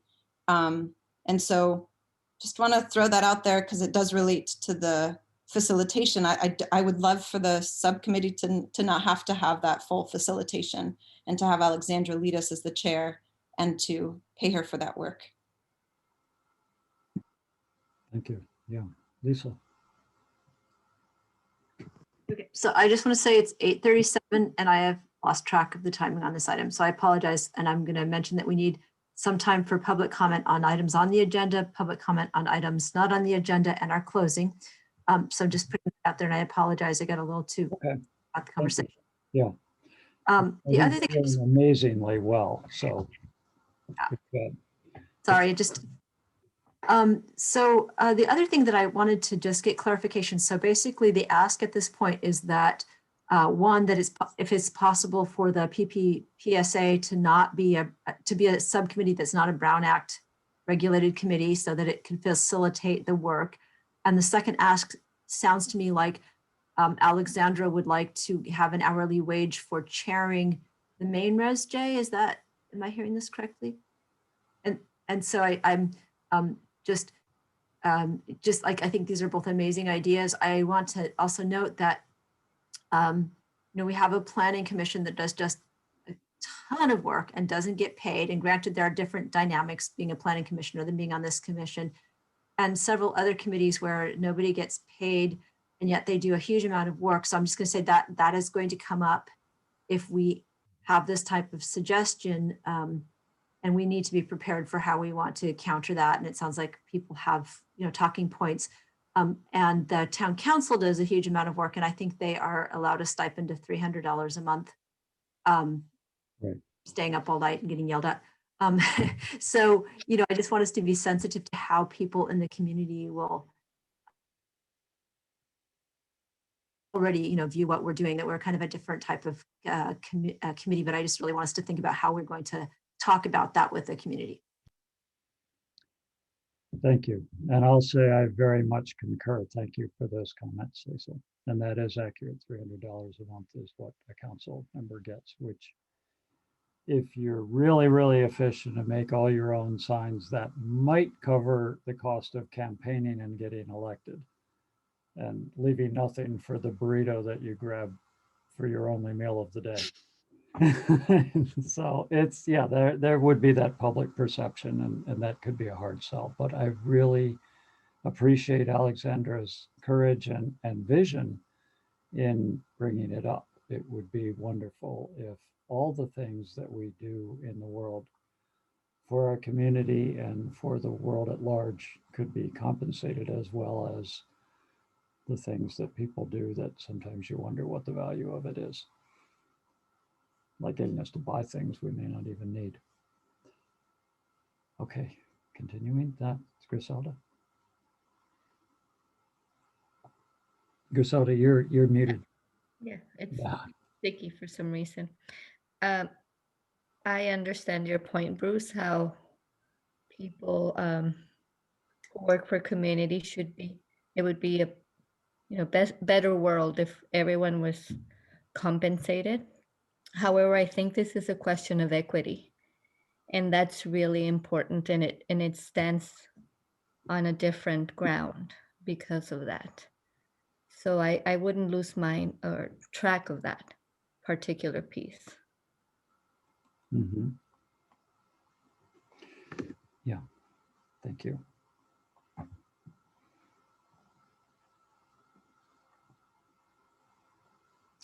So we can always discuss it, and you can always give input directly to council as individuals and state the case. We can see where we go. Okay. So in the interest of time, I think I'm hearing that maybe we should come back to the question of facilitation. And what I heard, well, if I think I heard this correctly, that we are envisioning, we would like to have, from what I've heard so far, we would like to have Lisa continue. We very much value her work and would like to continue that. But if we can maybe continue the transition, at least on the PPPSA from toward Alexandra being able to do more of that, and just any other comments or directions that people would like to give on that. That cost is an ongoing cost. And Lisa, did you have that figure for us of sort of an approximate projected monthly expenditure at the way we're doing it now? So I didn't run exact numbers. The approximate estimate in the beginning, just for people to have perspective, and this was presented to town council as well, so this is all public, was between 15 to 18 hours a month, depending on need and frequency, etc. In the early stages, and again, just I haven't averaged things, so pardon my lack of preparedness. I would hope to be better prepared with exact facts. But in the early months, October, November, January, there was a retreat in December, so that was an anomaly. In those months, we stayed easily within that range. And then February, March, we had significantly more challenging meetings and we went far, far out of that range. But then again in April, we were within the 12-hour range a month. And so just to give some sense of perspective, when we're at about 16 hours, right in the middle of the estimated hours, it's about 5,500 a month, plus or minus. Again, be very, very clear. This is estimate. I'm not running numbers. I don't have a calculator. This last month was 4,000. And so my hope, this is also with pro bono hours. I have reduced my fee, and I'm very happy to continue to offer pro bono hours to further reduce the cost for Fairfax. In the beginning months, there weren't pro bono hours weren't necessary. And then in January, February, and March, again, an estimate from 10, ranging 10 to 15 to 15 plus of pro bono time that the town and you all were certainly not charged for. So just perspective wise, to really understand the hours in this effort to get us to this place, so that you're kind of being very realistic about the support that is needed going forward. My hope is to continue to operate at this level, to keep the intention of 15 was the average recommend, that we planned in the original contract. My hope is to continue at that pace, if not reduce them further. And again, I'm happy to continue to consider offering pro bono time so we can keep your costs down and this important work can continue. April, just as a summary, April was 12 hours a month, which was significantly different. So I don't anticipate. Okay. So in terms of just to make it simple and just think about dollar amounts, it sounds like if all goes well, we could maintain it for 4,000 to 5,500, somewhere in that range per month. Is that what I hear correctly? You're muted. So, I mean, I'm just like on the fly and I'm not a mathematician. So if I make a mistake, please know that it's not on purpose. So if you're at 15 hours with no pro bono, it's roughly 5,000 a month.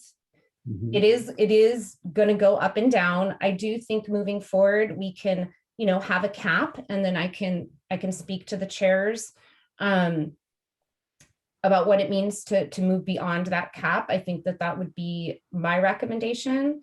And then also I would continue to offer those pro bono hours to the town to support the work. We've also had conversations about additional work streams that would also be pro bono. So I'm really committed to this work. I'm committed to the town doing this work, and thank you for having me. Thank you, Lisa. Okay, so there's a figure we can think about. Stephanie? Yeah, just as a point of clarity of what we agree, or what we kind of our action and discussion from council meeting related to this. So the contract was for 40, we got billed for 52, but we approved up to, do you remember what we approved up to before having to come back? I think it was an additional 10, so. So up to 62. So it's basically a run rate of 2 more months that we have Yeah, without having to go back to council is what I'm trying to.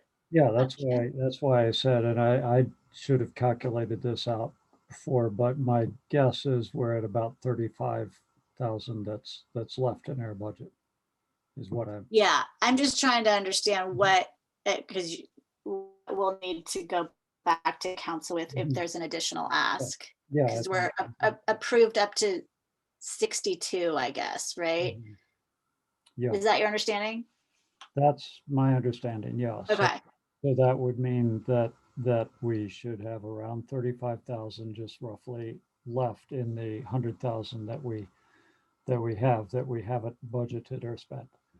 And that would be maybe around 7 months if we're at 5,000 a month, if we can stay at around that.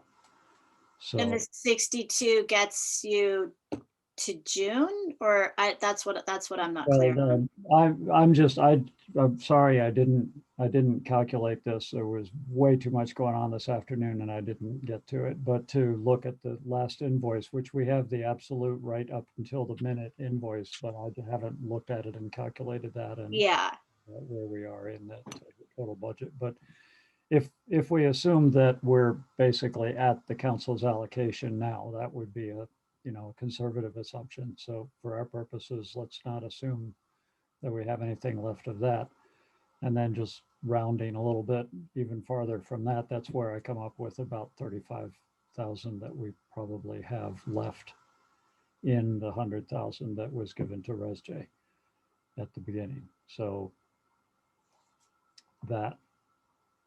that's how much we already have, and then we would have to ask council for more in order to do all these different things, including facilitation. That amount would be about 7 months facilitation, if I'm calculating right. And so we're thinking about a year, so there would be more than that if we wanted to. What would that be? Another 30,000 beyond that to carry us through the year at that rate for facilitation. And during that year, maybe we'd be tapering it down, learning to facilitate more. That's if we're careful. And then there's all the other things that we've just talked about.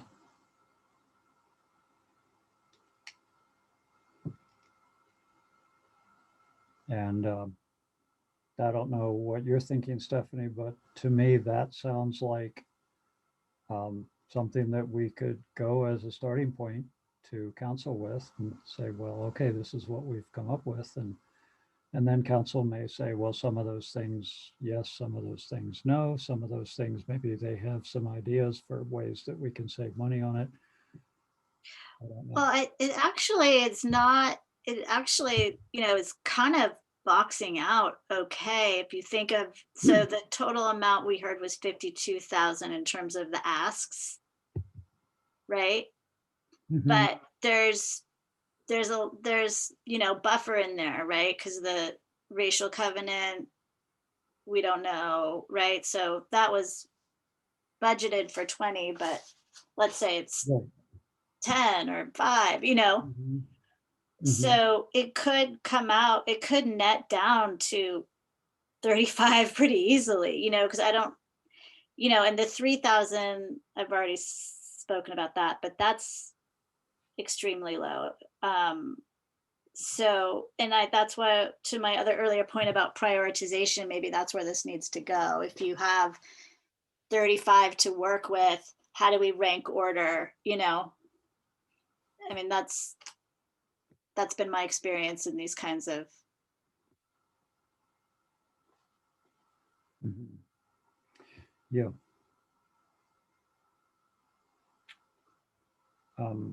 And does anybody have any comments about, as we go and talk with council about these, if we're wrapping up this discussion and we've got this list here, and council says, well, we can't allocate that much, what order would we put the priorities in? Just to get any committee comments on that. Lisa? I would definitely say we can find creative solutions to the racial covenant thing because it's largely symbolic. I think that for me, the one of the items that seems important to me is the survey. And I like the grant, but I also really, really like the outreach activities. And I think those are really vital to bringing the community along with us. So I would definitely just go for taking the racial covenant item and moving it in with the as Griselda suggested, finding a way to work with the education committee and do that for much cheaper and deprioritize it. Mm-hmm. Okay. Thank you. Tayu? I had a question about funds. Is there a possibility that say the CEES subcommittee, well, the S is the subcommittee, if we found an equity grant to pay for speakers to come to the town? I mean, so would that, I mean, I'm sure that there are a ton of equity grants out there. Absolutely, yeah. Is that kosher with the town? Would that be okay? Yeah, that is definitely I would say overall, all the money that the town spends on everything in Fairfax, a very large part of it is from outside money. From okay, good. Grants and so forth. And because that, I think those are things we should definitely take into consideration because I think there are a lot of grants out there. Yeah, absolutely. So very good point, Veronica. Yeah, to that point, Tayu, I was wondering when we might start a fundraising subcommittee, because I feel like there is so many opportunities, whether it's grant writing or having event, as the CES subcommittee was thinking about regenerating funds, and just feel like there's an opportunity and that would all for us to be able to have a stream that isn't dependent upon town budget money, but to also motivate town budget money to come our way, to know that we're matching it the best we can too, you know, and to see that relationship. So I'd love a fundraising committee. Okay. I just wanted to reiterate that point Alexandra brought up, and I feel like it kind of got diffused on, or not diffused, but like it's in the background. And I would love to just be curious if, again, I'm a fan of the thumbs up, but around whether folks in this committee would be open to considering offering an hourly wage to our members of color. You're absolutely right. The numbers that I just kind of rattled off did not include, because we haven't come up with a figure for that. So that's not included as yet in the numbers. I'm feeling like it would really be a discussion that it might be a number that comes out of a discussion, but and I would welcome anyone on this committee to interact with the council on that and make a proposal. But yeah, I think that's going to be, it'll be a really interesting discussion within the town for the reasons that Liesl and myself have pointed out. Just in terms of the public perception of this committee and of the fact that there really are other committees in town that do a lot of work. And so this would be making a case for the uniqueness of this committee, which I certainly see.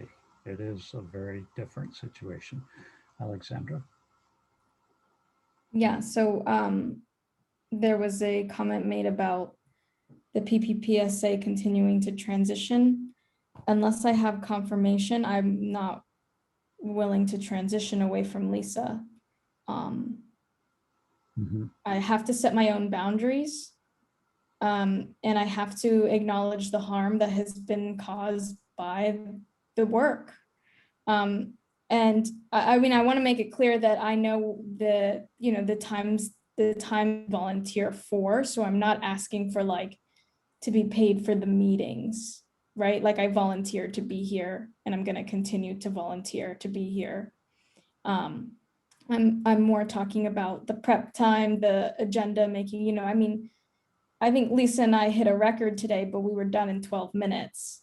So it's not a lot of, you know, I mean, I'm capable of working efficiently, but I also am acknowledging my self-worth. And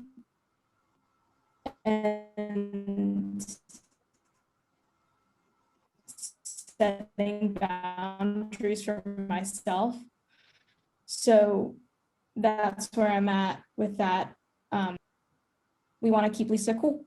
And then I did mention on the last PPPSA about at the very minimum for people of color on the committee to have some kind of mental health services provided by the town, as long as this committee continues to be subject to the Brown Act. As we all know, we are the only committee held to that. And so things are different. You cannot compare us to other, so does this one, but the other committees are not being personally harmed. I mean, in every single meeting due to public comment. And so that's the truth of it. If the town wants equity, then they have to give us equity. They can't just expect us to show up. Right? Like that goes against everything that we're trying to stand for. I'm not trying to be tokenized. I'm not trying to give my information away for free. Nobody wants to pay people of color. They only want the information for free. When companies ask for equity, they expect it for free, and people of color have just recently started to be very transparent and saying, no, you need to pay me. And then they say, okay, we'll move in a different direction. So that's the reality. And I'm not gonna, you know, let that just stand. I'm gonna say something because it sounds to me like that's what the town wants. The town wants people of color to speak up and wants our input on things. So it's worth something. It's not worth nothing. So that's my position. And I'm happy to answer any questions, but I think I've made myself rather clear. So I hear you. Thank you. Okay. It's sounding to me like we're wrapping this discussion up. I think it's been excellent. I thank you all. I'm amazed that we've gone through such a productive process and got actually something here, sort of a page full of scribbles that could be turned into a document, which I could, after connecting with other people who are taking notes tonight, maybe we can just all email and check each other's notes and make sure that we're accurate. We can get this into something that we could give back to the committee to be able to make sure that everybody sees what we think we came up with tonight. Bruce, do you mind just summarizing your understanding? Because I don't know that I could recap if somebody asks me right now. Yeah. Well, what I have here is the PPPSA, which originally said 3,000, but when I added things up, I said, well, let's just call it 5,000 because as we talked about it, we may not have thought it through completely. So I'll call that 5,000. Community education was, as that was added up, 4,320.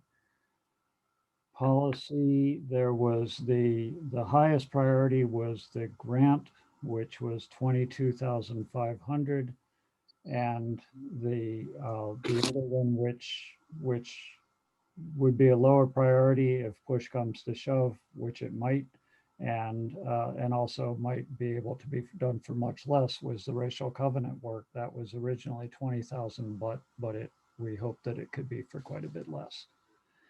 And then there is the So I think that came to 52,000 at that point.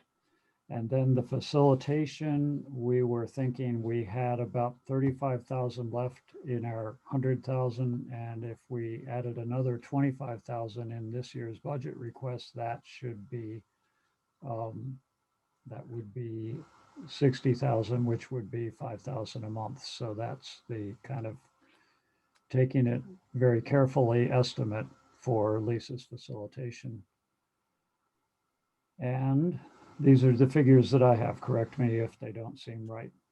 And then the two other specific items, or not as clear, we don't have numbers on them, items are what Alexandra just, the two things that Alexandra just spoke of, some kind of compensation for the chairs of Brown Act committees or subcommittees, and the possibility of mental health services for provided by the town, as long as these are Brown Act committees.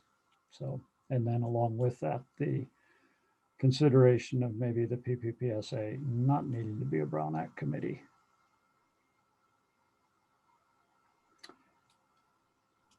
And so do we have to go back to council Beg pardon? to lift the cap? I didn't catch the question really. Do we have to go back to council to lift the current approval for funds for Lisa?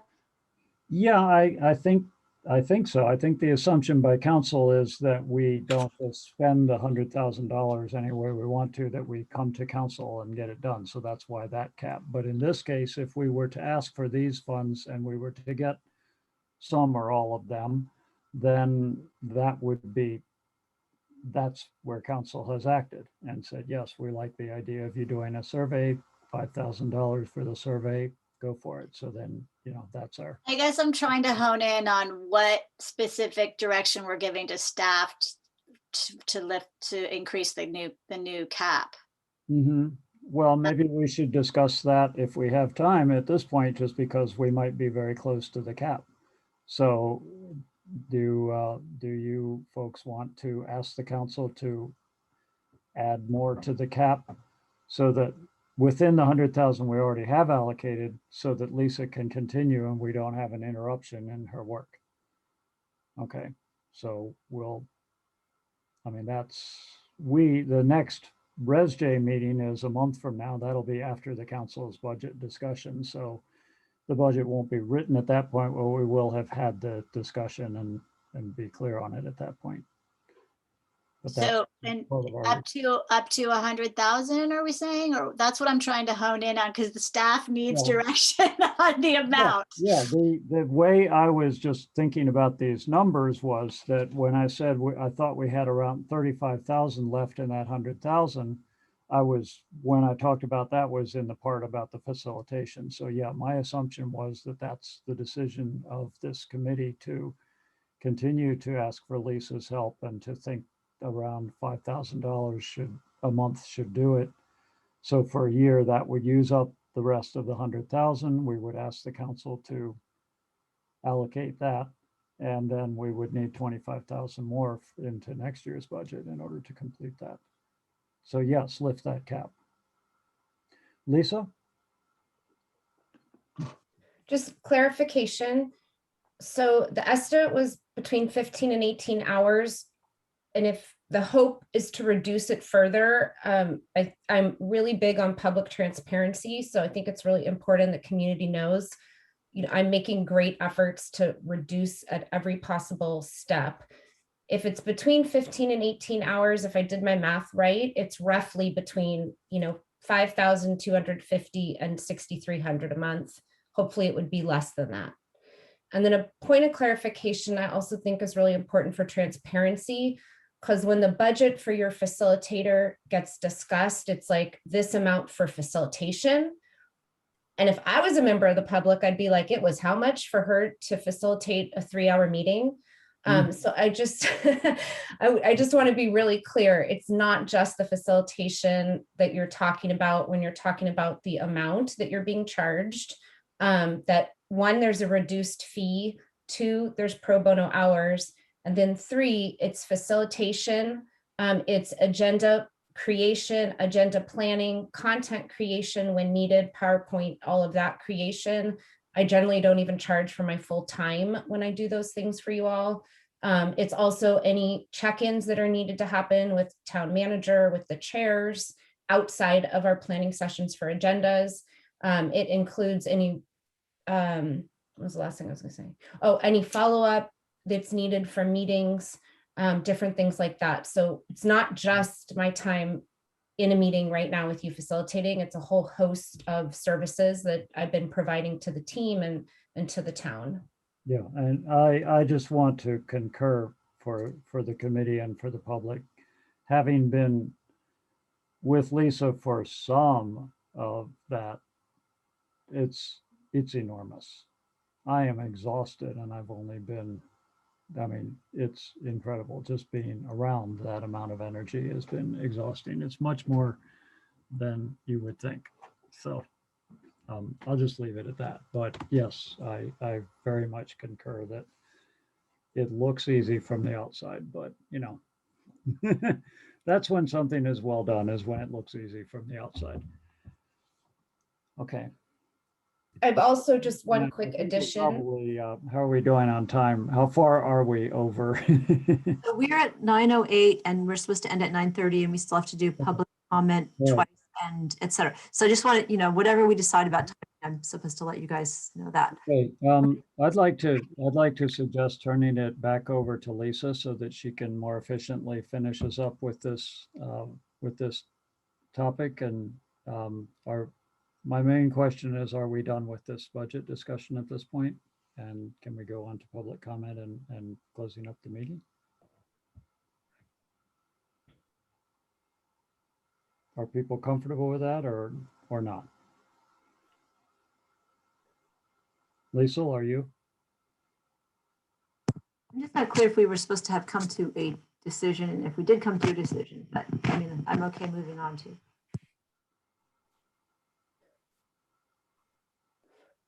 Do you want me to step back in yet or now? It's like, I hope so. Thank you know, when you're when you do double dutch or jump rope and you're like, you know, you got to jump in. No. All right, so I'm back. The intention of how we set the agenda was to have the discussion and then for you all to get clarity about what they would bring to town council for approval. So if everybody understands what Bruce, the clarifications that Stephanie asked for and the item list that Bruce read to all of you, we'll open it up to public comment, but we do have an action item to consider approval of budget items for the town council planning.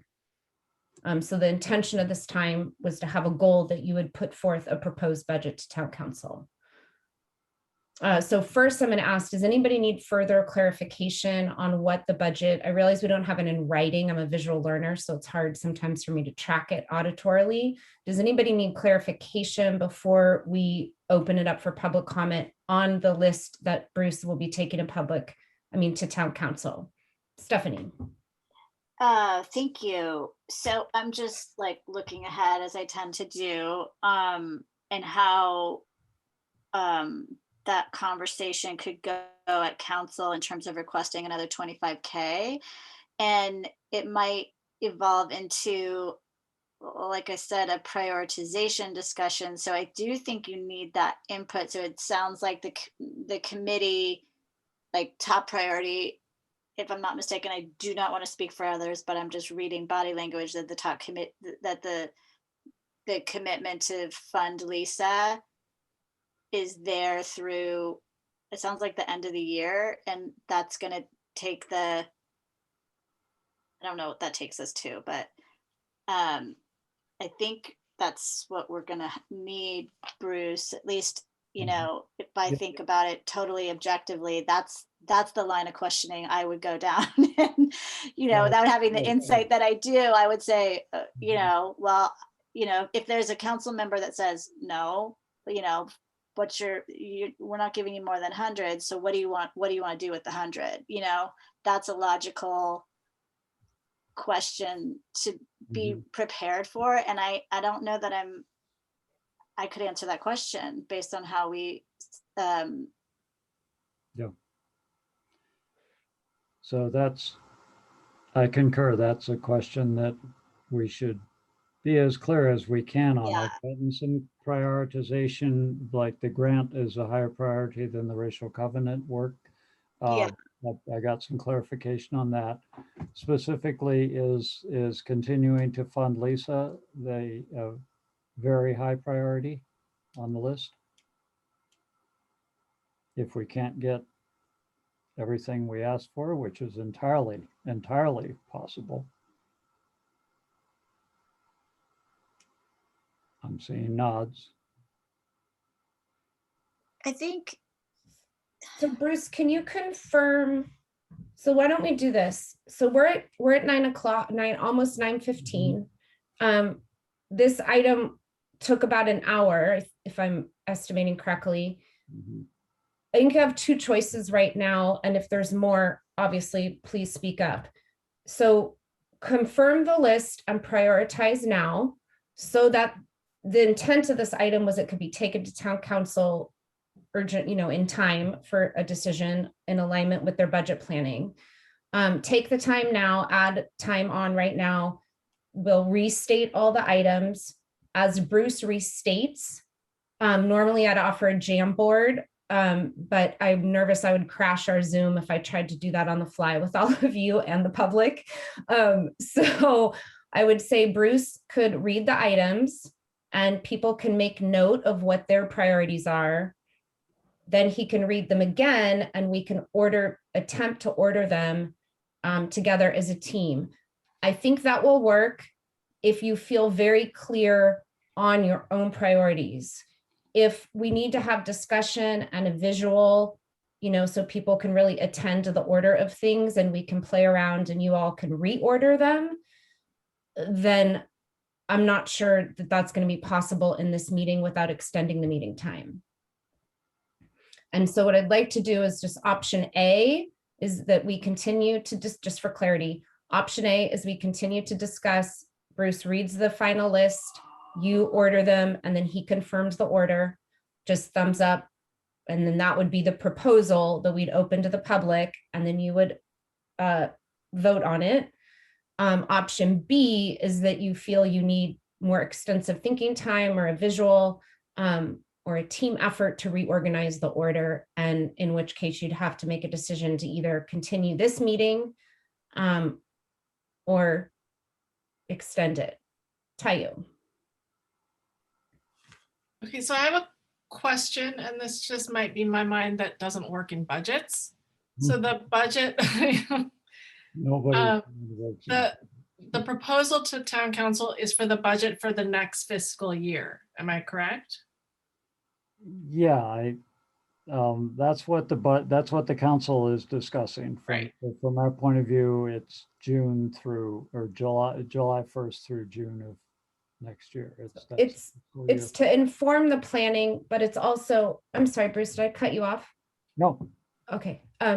It's to inform the planning, but it's also my understanding from the conversation when we planned the agenda. So Bruce, correct me if I'm misstating, but this is a proposal to align with the town council's budget planning timeline, but that in the event other funding items occur, this isn't the only time that you're going to be able to bring anything to town council. You can bring other items to town council in the future. You just have to do it on their council meeting cycle. Thank you. Yeah. Did I state that accurately, Bruce? That's my understanding. And of course, we always, it's subject to council and to public comment and so forth as to whether we get what we ask for. So, but this is the best time of the year to try to really give a good think about the whole year. And that's what we're trying to do at this point. So how would everyone like to move forward? Would you like to move forward? Option A, right now we rehear the list, you prioritize, we try to accomplish that tonight, or would you?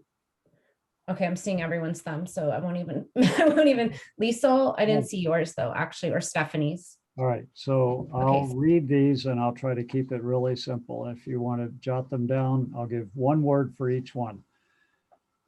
PPPSA survey, 5,000. Community education, that's the posters and artwork, 4,320. The policy subcommittee, the grant, 22,500. Racial covenant change, that was 20,000, but probably less. And facilitation above what we already have in the 100,000 that we got, around 25,000. Let's call it 30,000 more. I'm going to put that down based on what Lisa just said. So 30,000 beyond 30,000 plus using the approximately 35,000 that we have left. So a total of 65,000 that we would be actually using that we wouldn't be able to use for something else. That's for facilitation. Then there is what Alexandra spoke of, which we don't have any figure for, but the idea of trying to do some kind of compensation for the chairs of Brown Act committees. Don't have a figure for that at this point. And the asking for the possibility of some kind of way of getting mental health services for people who are on Brown Act committees, people of color on Brown Act committees, which we don't have a figure for. That, I believe, is the list. Was that too fast? Was that clear? Do people feel clear on the list? Okay, So why don't- we do is try to get some kind of a prioritization so that if council says that's too much, what's your priorities? yes. That's a good point, Stephanie. So I'm gonna have Anne, can you help me track this information? Because if I facilitate and note take, I'm gonna mess up one. So what I'll have is everybody quick whip around for your first priority. So I'm gonna go on my screen. I wanna do it real fast. I'm just gonna call on you. Veronica. PIPSA survey. didn't hear that. PIPSA survey. Okay. Tayu. You're on mute. This is really hard to It is. prioritize right now. I don't think I can do it in the moment. Okay. So are you okay? I mean, I want your input. Are you okay if I pass on you, continue on, and I'll circle back with you? Yes. Okay. Alexandra.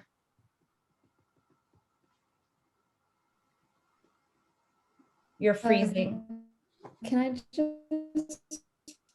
You're frozen. Alexandra, I don't know if you can hear me, but you're frozen. She can't hear me.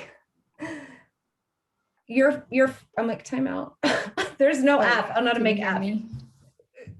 You're frozen and we can't hear you. Oh, That's better. try now. Try now. Okay. There you go. Don't move. What were you going to say? Can I propose something? Please do. So can we just take the list that Bruce read off? And if you want to rearrange one thing, propose it. Otherwise, can we confirm the order? Does that It make wasn't in order. His sense? list, you're freezing again. I'm sorry. His list wasn't in order. It was just in the order that they came up in our discussion, but not in any. Yeah.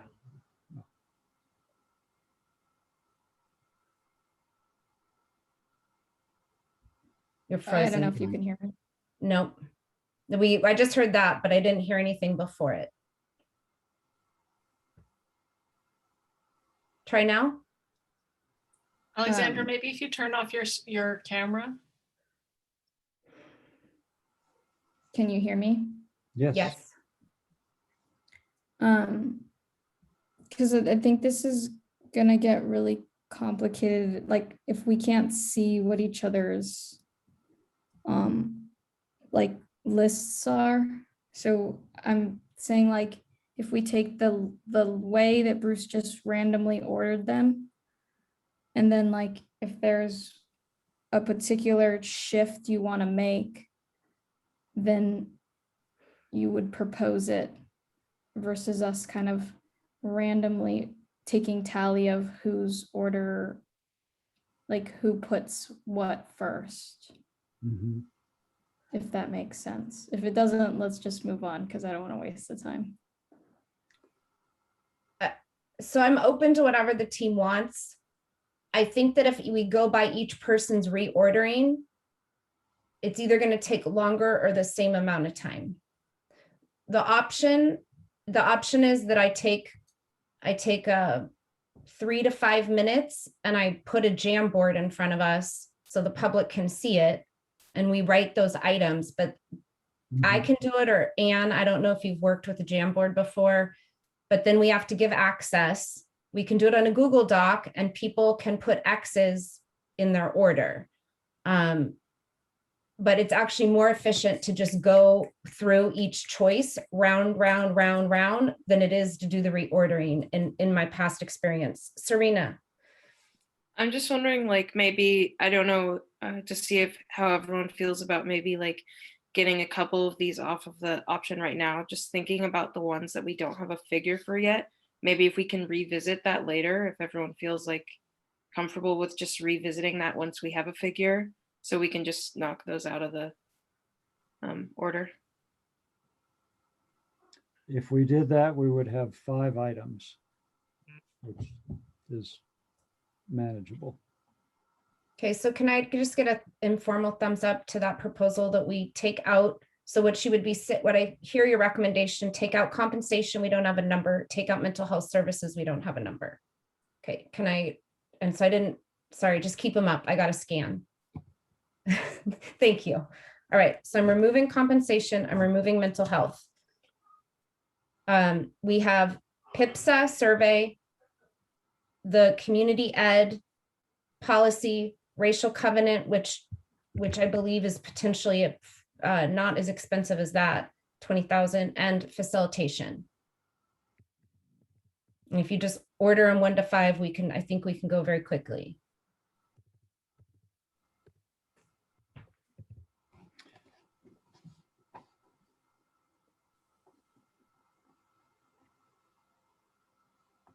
And so what I'm going to do is I'm going to do the first, second, third, fourth, fifth, and you all can help me keep track of which one has the most for each item.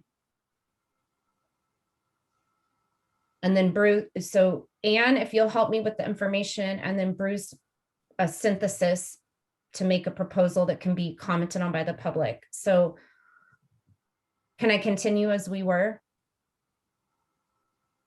going around? Okay, so Alexandra, you're next to my screen. I'm just going in order. So your first choice?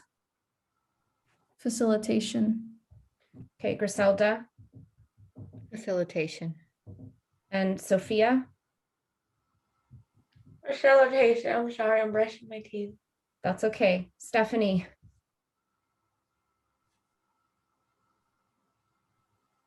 You're muted. The survey for police. Serena? Facilitation. Liesel? Gosh, survey for police. Okay, so you have 4 for facilitation and 3 for survey for police. Tayu? Facilitation. Okay, so that's 5 for facilitation and 3 for the survey for number 1 choice. Number 2, I'm going to go same order so you can tee yourself up. Veronica? Business grant. Tayu? Survey. Alexandra? Survey. Sophia? Survey. Griselda? Business grant. Stephanie? Business grant. Serena? Business grant. And Liesel. And if I already said survey for one, I have to say something different now, right? Okay, sorry, I didn't get the rules very well. I was still wanting the community education piece, but I don't know why. Okay. Okay, that's fine. You don't, yeah. Okay, so I'm not making decisions at all or recommending, I'm just stating where we are. So the business grant was 4 people, the survey was 3, community education was 1. That's what I got. Okay, third choice. Veronica, Tayu, Alexandra, in that order. Veronica, Community education posters. Tayu, Grant. Alexandra, Community education. Sophia, Grant. Griselda, then Stephanie. Community education.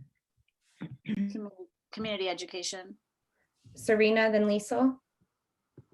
Survey, but I could say community education if it's complicated for the numbers. You have to pick. Which one do you want? Survey. Okay, and Liesel. Okay, Grant.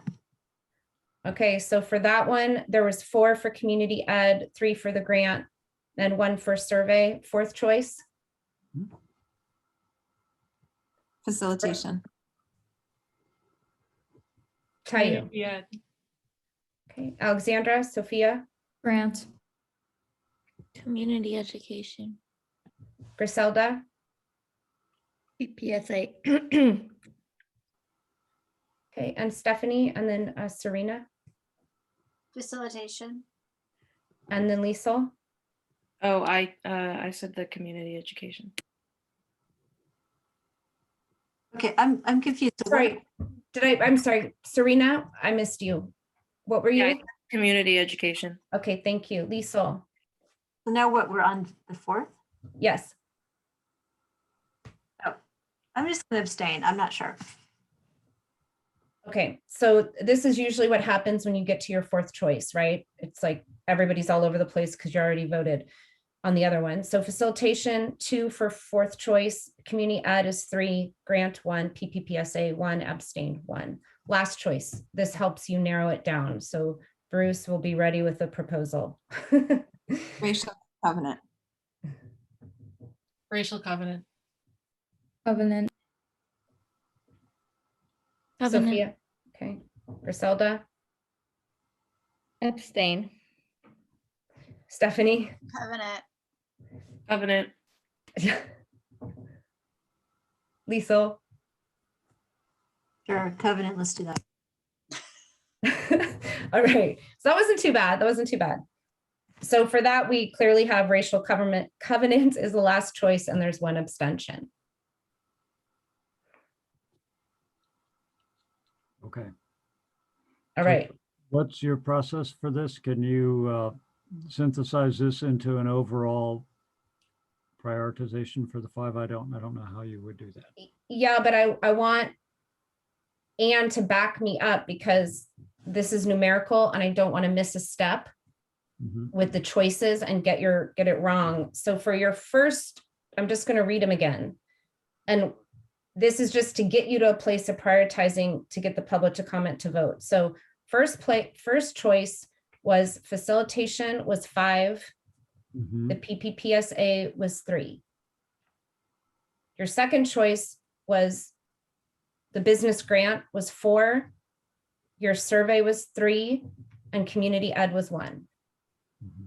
So you guys synthesize because I'm counting and like 5 processes here. This is my real test of if I can facilitate or not. Third choice is 4 for community ed, 3 for the grant, and 1 for survey. Fourth choice, facilitation 2, community ed 3, grant 1, PPPSA 1, 1 abstention. 5th place is a clear 5th and a clear 1st, I think. 1, 2, let me count, 1, 2, 3, 7 for the racial covenant and 1 abstention.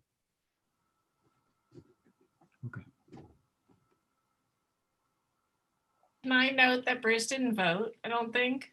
No, I didn't. I'm fine. I just want to note that. I'll be on the other end of it. I'll have a chance to talk. No, Bruce, you need to vote. No, I don't. Let's keep going. We need to get this finished. Well, No, you can just, you sure you don't want to give me your order really no, quickly? I'm fine. I don't even know if I'm a voting member of the committee. It's very unclear to me. I'm just here. I'm here to serve. You're a voting member for I just sure. I want to know what we do next, and maybe we don't have to do it now. I concur with your numbers. I think we've got the votes down. Do we want to just move on to public comment and then publish this out later that this is what the numbers turned out to be? But or do you have a process for doing this, Lisa? So Okay. just time check. I'm not sure. Time check, we're at 9:30. I do think it's important that you vote. And I think that's my fault because you were tracking and I wasn't tracking, trying to do too much at once. I would encourage you to vote. Otherwise, it's an abstention on all counts. And if you just give me your numbers, I'll add your check. So that's not a. Okay, I Big would deal. say first choice facilitating. Second choice, the survey. Third choice, the community education. Then grants, then covenants. Okay, so for the first choice, then it's facilitation is 6. The second, the survey and the business grant are tied. The third, community education is at 5. The grant is at 3 and surveys 1. And then the fourth is sort of a wash, but facilitation is 2, community ed is 3. Grant is 2, PPSA and abstention. And then the clear, I was going to say loser, but that doesn't sound quite right. The clear not winner is the racial covenant at 7. Okay, so that's the ordering then. Yeah. Facilitation is 1. So I want to be clear. These numbers give you an idea of where everybody's at to Mhm. make a decision and order your items. I think I've got what we need. And Okay, we'll but talk. Yeah. if you're taking this process to the end, it will take us much longer to come to a conclusion Mhm. because you have to reorder as you go to vote. It would so- be like ranked choice balloting. Yeah, Exactly. exactly. And that's So something this is because we have computers. I did this for the purpose of helping you arrive at an order for clarity for ResJ, where everybody's at with their priorities. For public comment, and if you so wish to consider an approval of the budget items. A potential way forward is to, I don't know, and so I would ask this about Brown Act, is how this ordering could happen without, if a public meeting is needed for it to be ordered specifically to take it to town council. The alternative is to just share those, the ordered with town council when you're discussing these items. Well, I think it's pretty clear as I look at it here. If you don't mind, I'll tell you what I think it is. Facilitator is clearly number 1 because that was most people's first choice anyway. Number 2, I think, is the survey because that already got 3 votes on the first choice and then and it got 4 more votes on the second choice. So it looks like it's the second choice. Community education then looks like, well, no, actually, I'm wrong. The grant, I think, would be next because it got an equal number of votes on the second choice, but then got a number on the third choice. So number 3 would be the grant. Number 4 would be community education. And then number 5, the covenants. If that sounds right to people, I think that looks to me like what the numbers tell us. So this is rough, but I think that's a good sense. Yeah. So there we go. We completed it in the meeting, if that's okay with people, and we can go to public comment. It was just intended to be a ballpark estimate so everybody could understand. And this is amazing, folks. It's if you think budgeting is hard, you are not alone. So I'm going to go ahead and Anne, if you'll get us ready for public comment. one last thing I would say, I think for the long-term success of ResJ, it will be very helpful now that your mission and vision is completed. You know, you'll need to be measuring your progress, and it will be very helpful to create concrete goals for your subcommittees aligned to the mission and vision so that you can budget accordingly based on goals, objectives, and outcomes for the work. Now that subcommittees are formed and your mission and vision is up and running, I think all those things are going to fall naturally into line. So I'm going to go ahead and open it up. If there's no more comments, let me check on that first. I go ahead and open it up for public comment. All right, I'll have, and please mute yourselves. And Anne, so we're going to open it up for public comment for this item, budget development D. And Anne, if you'll go ahead and take the helm. Okay, great. There's one hand up, and go ahead, Patrice. 3 minutes.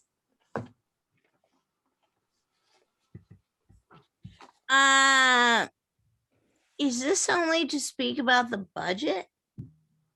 Yes, and then we'll have a second open public comment for the. I had comments about the entirety of the meeting. However, if I can only speak about the budget, there is no way as a taxpayer in Fairfax, I'm approving a budget for this committee. If you could write down 5 things you've done, maybe I'd change my mind. But to date, it looks like you're abusing a young person and not using smart people like Liesl, who's science and data driven. So thought I could comment about the whole meeting. Bruce, you're doing a great job. Thank you. Okay. Joe is next. Hi, Joe. Hi, Anne. Hello, everybody, and thank you for all your work ongoing. And tonight, this was really it was a pleasure to bear witness to it. And just in terms of like budgets and some of the concerns about, you know, public scrutiny and like and relative to other committees in town that yeah, that I know I will always be supportive of the work that comes out of this committee, and I think that you have the support of a lot of other people in town and council, and so yeah, just feeling strong and feeling bold and you know, asking and working for what you need to do this critical work, and not like I don't think that this committee is responsible to pay for all of the product that comes out of this committee. It's like the tree committee doesn't pay for the arborists to come assess the redwoods, and the park and rec committee does not pay for all the new equipment in Perry Park. So don't get, you know, I just encourage you to not feel paralyzed by the cost of some of the work product that you need done, this really important work, because the town needs to pay for that, and it doesn't need to come out of your budget. So yeah, once again, just thank you for all the incredible work and the yeah, and this just bold path that you're taking the town on. Great, thank you. And then Naomi is next. Go ahead, Naomi, 3 minutes. Hi, everyone.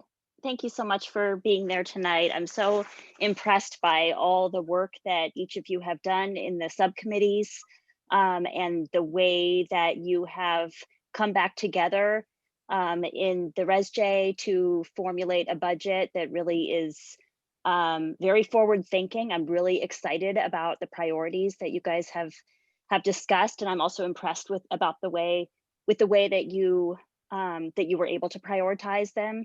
Just now, there's a lot of important things happening, or things that need to happen, and I'm seeing a lot of working together, and it's really exciting.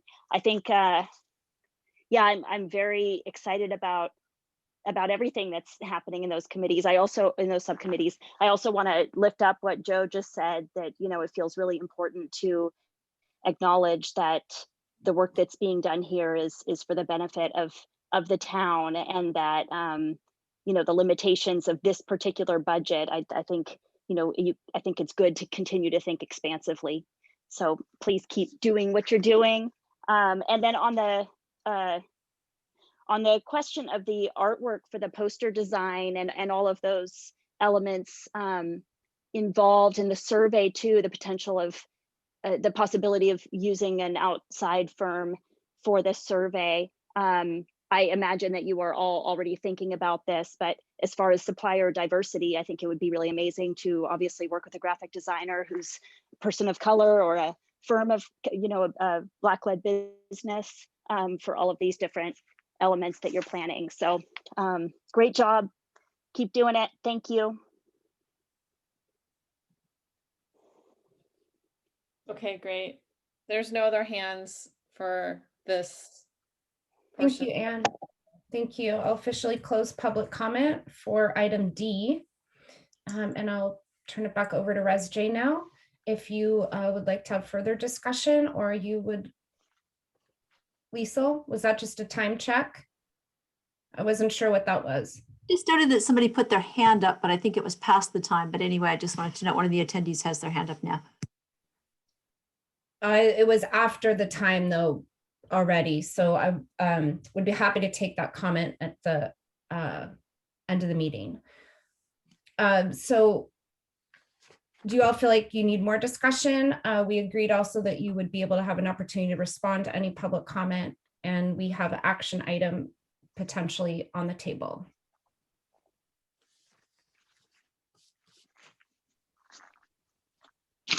And we're at 9:45.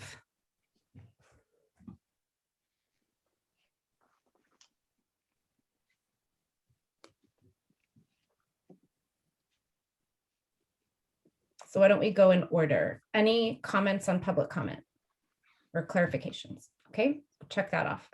Any further discussion needed before an action item is proposed? Serena. Our last speaker is still a panelist, but that's not a comment on that. Thank you. Okay. All right, so the action item was placed on the agenda if you so desire. That's up to you and where you're at as a Res J. Veronica. Just trying to encourage somebody who hasn't ever made a motion, if you feel so inclined, to test the water and make the motion.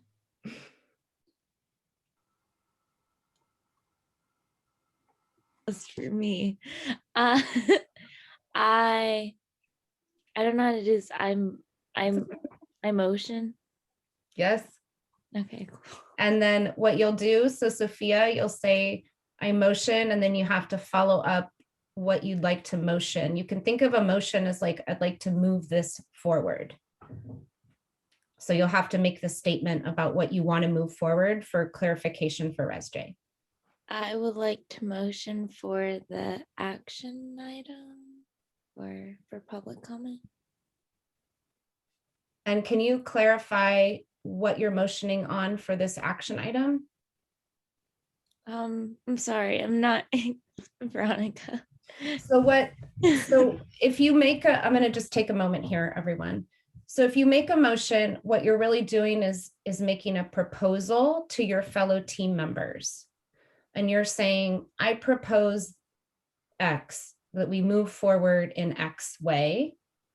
It gives them an opportunity then to say, oh, I agree with Sophia. I second that motion, maybe that a motion too, but in this case, it's a motion.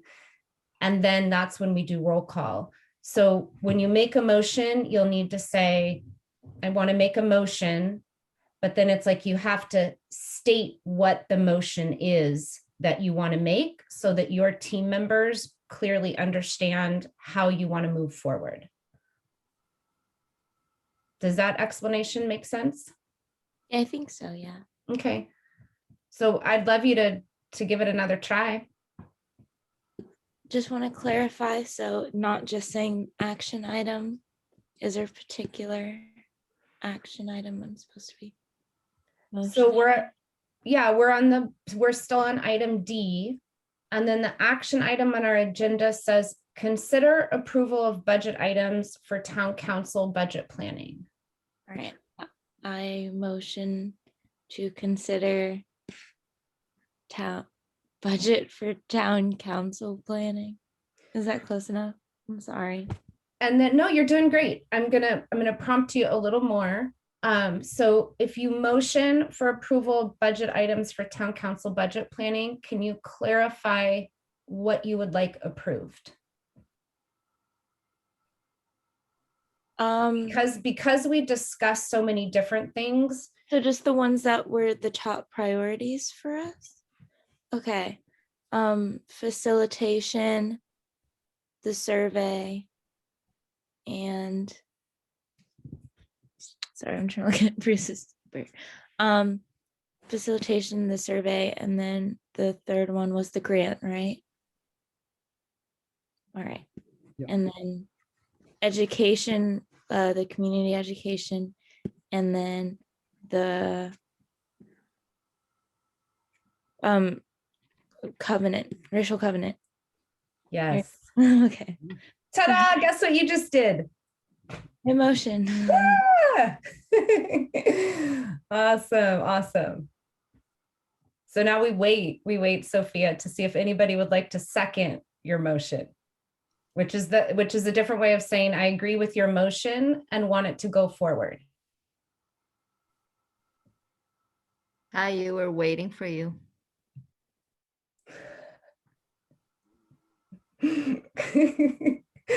I swear next Res J, I'm bringing the song and I'm going to cue the song. I'm like, it's in my head. I second that motion.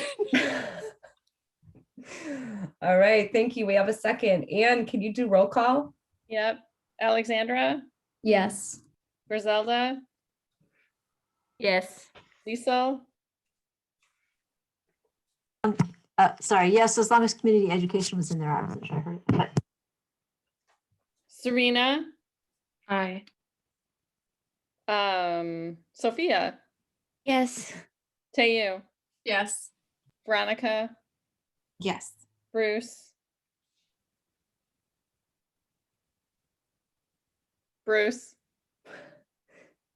Yes. and Stephanie. Yes. All right, we have approved the motion.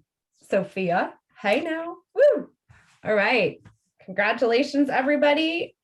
You officially hit all of your goals tonight.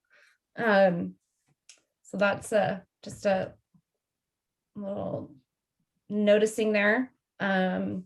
We are going to go ahead and open it up for public comment if there's no further discussion. All right, Anne, can you? Yep. This is public comment for the full agenda and Yes, for items on the agenda, sorry, thank you. and there are no hands up. Oh, Joe. Okay. Go ahead, Joe. Hi, I'll try and be brief. But just in terms of it was brought up last night at council and then kind of echoed a little bit tonight in the PIPSA report, the idea of the mobile crisis team in Marin County. And I just want to really encourage, I today, looked in a little bit and spoke to some folks that I know in particular who work with Homeward Bound at their intake at Mill Street, who have made use of the mobile crisis unit, and that it may be a situation of being underfunded at this point, but that there is a propensity for within that team to involve the police, whether it be by quickly initiating a high rate of initiation of 5150 calls, which are mandatory, that brings the police in, or just deferring an initial assessment of the phone call directly to police when they hear words like loud or aggressive, And not to, I don't want to, you know, speak or say that they aren't a good, it's not a good program, but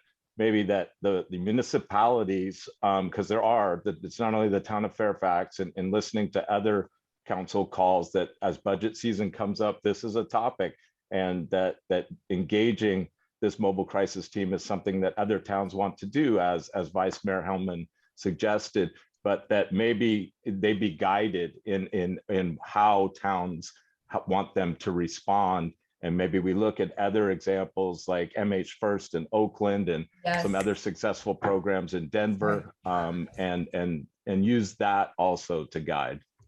Thank you very much. Okay, great. Thanks. And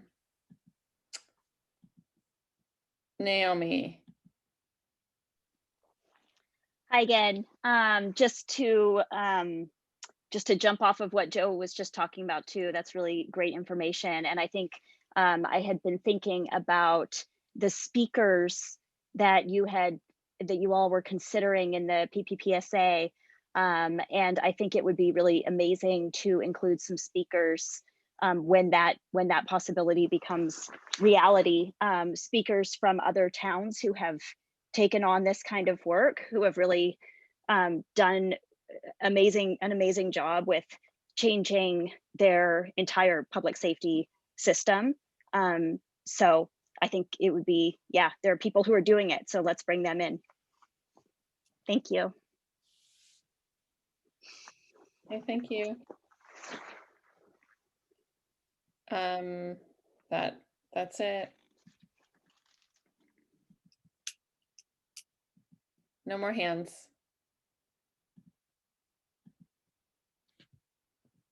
You're on mute, Lisa. Lisa. Thank you. Sorry, I'm going to close public comment. And would any ResJ members like to clarify before we go on to public comment for items not on the agenda? Stephanie. I would just like to comment that I wish there were funds penciled in for mental health, and because it's such a high priority, and I think it's high impact, I guess, is so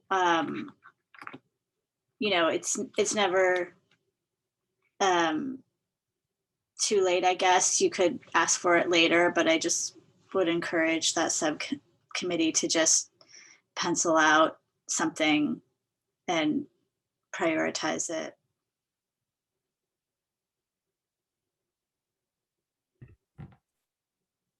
Any other clarifying comments?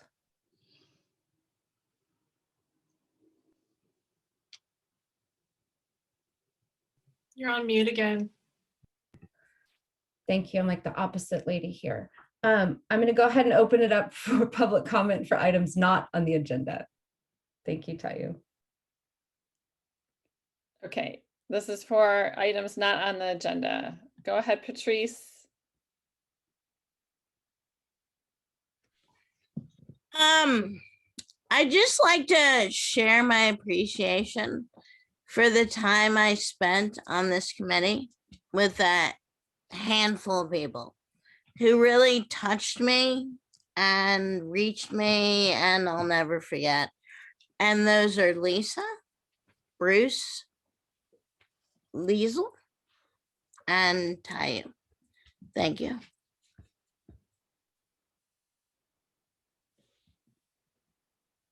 Okay, thanks, Patrice.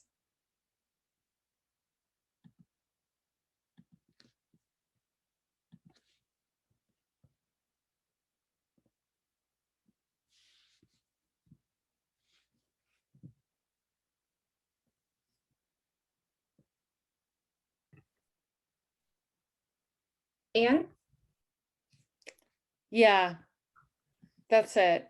No one else is. I was just taking in her comment, that's all. Sorry.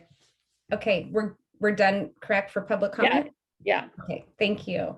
So go ahead and close public comment for items not on the agenda. And that brings us to the closing of our meeting. I'm going to switch the order up here before we get to next steps and have our process observer go first.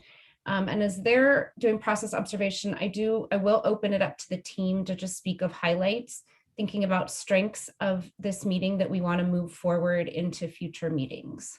So process observer. So I think that going through the list, I'm not going to go through each item because I think we all know them now by heart, but I think we were stellar in every which way. It was a very respectful meeting, a very efficient meeting, and I think we did a really great job. And I think it was equal to April's meeting. So thank you. And if anyone else has anything different, please feel free. Thank you. Any other highlights that you'd like to mention before we move on? Griselda. I know it's been mentioned before, but I just want to appreciate Alexandra's courage to speak to something that is difficult for many of us, and to speak so clearly and to have such firm boundaries. It's really, you're just a great model. Thank you.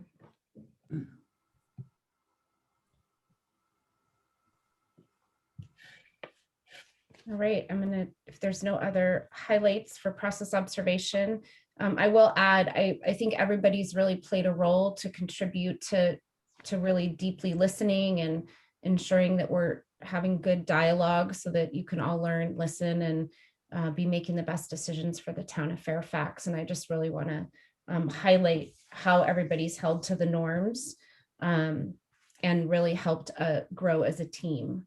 So items for the next meeting. Anne, can you share the items that you have for the next meeting and then our next steps as well, please? Well, I just have next steps, Lisa. I'm sorry. I don't have That's items. okay, that's fine. Yeah. Whatever you have is great. Thank you. Yeah. So the next steps, one is to post on the website the mission and vision and work with Camille to get that to happen. The next step is to get clarification about the PIPSA being a Brown Act, the transition with the facilitator and the mental health. These were next steps that I was summarizing that people needed to follow up on. I don't know who is following up on that, but that's what I captured. Thank you. And Veronica, anything to add? Yeah, thank you, Anne, for being here and taking those notes and connecting with Camille. And then the Brown Act, the PIPSA subject to the Brown Act was a direct request for Bruce and Stephanie to bring that to council to reconsider. And the other item was for payment for chairs. That was an item for consideration and discussion potentially at the next meeting. And the follow-up there would just be that the chairs plan it at the next agenda if that's as they desire. Serena. I'm just looking at the agenda. I'm seeing like the note for you there and just kind of looking at item H, and I hope that that can be brought up at the next meeting. Okay, thank you. We'll bring that to the planning session. Okay, any other follow-up or any other items we've missed? Tayo. I just want to make sure that that mission and vision doesn't go up on the website until Veronica makes those few little corrections. Yeah, thank you. Thank you. I'll wait. Veronica, I'll wait for you to send it to me. Okay, great. Thank you. So last up, Lisa. One last quick question. Maybe this is what we are discussing next meeting too, but is there a requirement that we have 2 council members on the committee if Stephanie leaves? Is there going to be another council member, or is that just what happens? I would see that as a council decision, but my personal feeling is I would love to have that support of another council member on it, because there's a lot to know, and I don't know everything about the town, believe me. So that's, but yeah, that's a council decision. Council generally determines that. If there's a specific recommendation that this committee feels strongly about, then that's, but yeah, I'll leave it at that. All right, Back to council, yeah. are we good to move on to appreciations? Yes? Yes. All right, so we're coming at the close of our meeting, and I'll open it up for appreciations if you wish. You're also, of course, welcome to pass.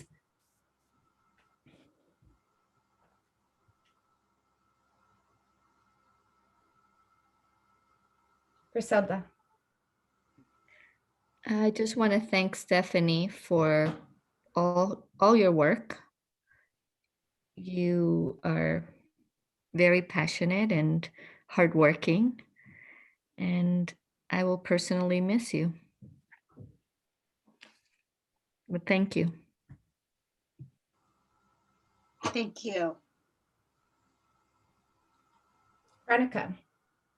I'm first grateful that, Sophia, you took a little step over and worked through that with us, and I'm excited for that to come out more. And also, Stephanie, really appreciate the humility that you have been leaning into in this past month, and for all of the consideration and care and passion that you've been bringing, and the personal work and commitment to really doing that personal growth. And I see it, and I really appreciate and respect it. And I'm grateful that you're going to be on our subcommittee still a lot. Thank you, Veronica. Other appreciations.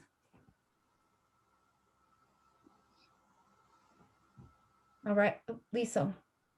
Yeah, I did also want to say I'm very grateful to Stephanie for having just brought so much work and attention to this, and for also being just definitely she's been very willing to think and listen in some situations, especially I think in the past, she and I've slightly disagreed on things, and she's just so amazing about just listening to you and thinking it through and talking to you. So I really appreciate that. I also want to appreciate everybody on our group, and I want to thank Alexandra for just raising the issue that this work is painful for a lot of people in a way that other committees aren't experiencing, and that needs to be acknowledged. And I think that's an incredible thing to say, and an unfortunate thing to have to say, but it is something that I think we need to point out. So thank you for being so honest. Thank you. Tayo. I would like to really appreciate Alexandra and her leadership role and her incredible bravery and her stance for herself and for all of the people of color on this ResJ and for the town of Fairfax. Thank you. Serena. I just really want to back up what everyone said. I don't think I could say it better myself, so I'll just back up what everyone said collectively. We don't do it on ResJ, but we do. You see me sometimes, I do it out of habit, but we do snaps when it's in agreement. Sometimes I can't keep them down. They pop up. I know. Veronica, you've seen me do it in other places. So any last appreciations before we adjourn? All right. As always, it is such a pleasure to be here with you. I'm very grateful to be of service, and I will see you all soon.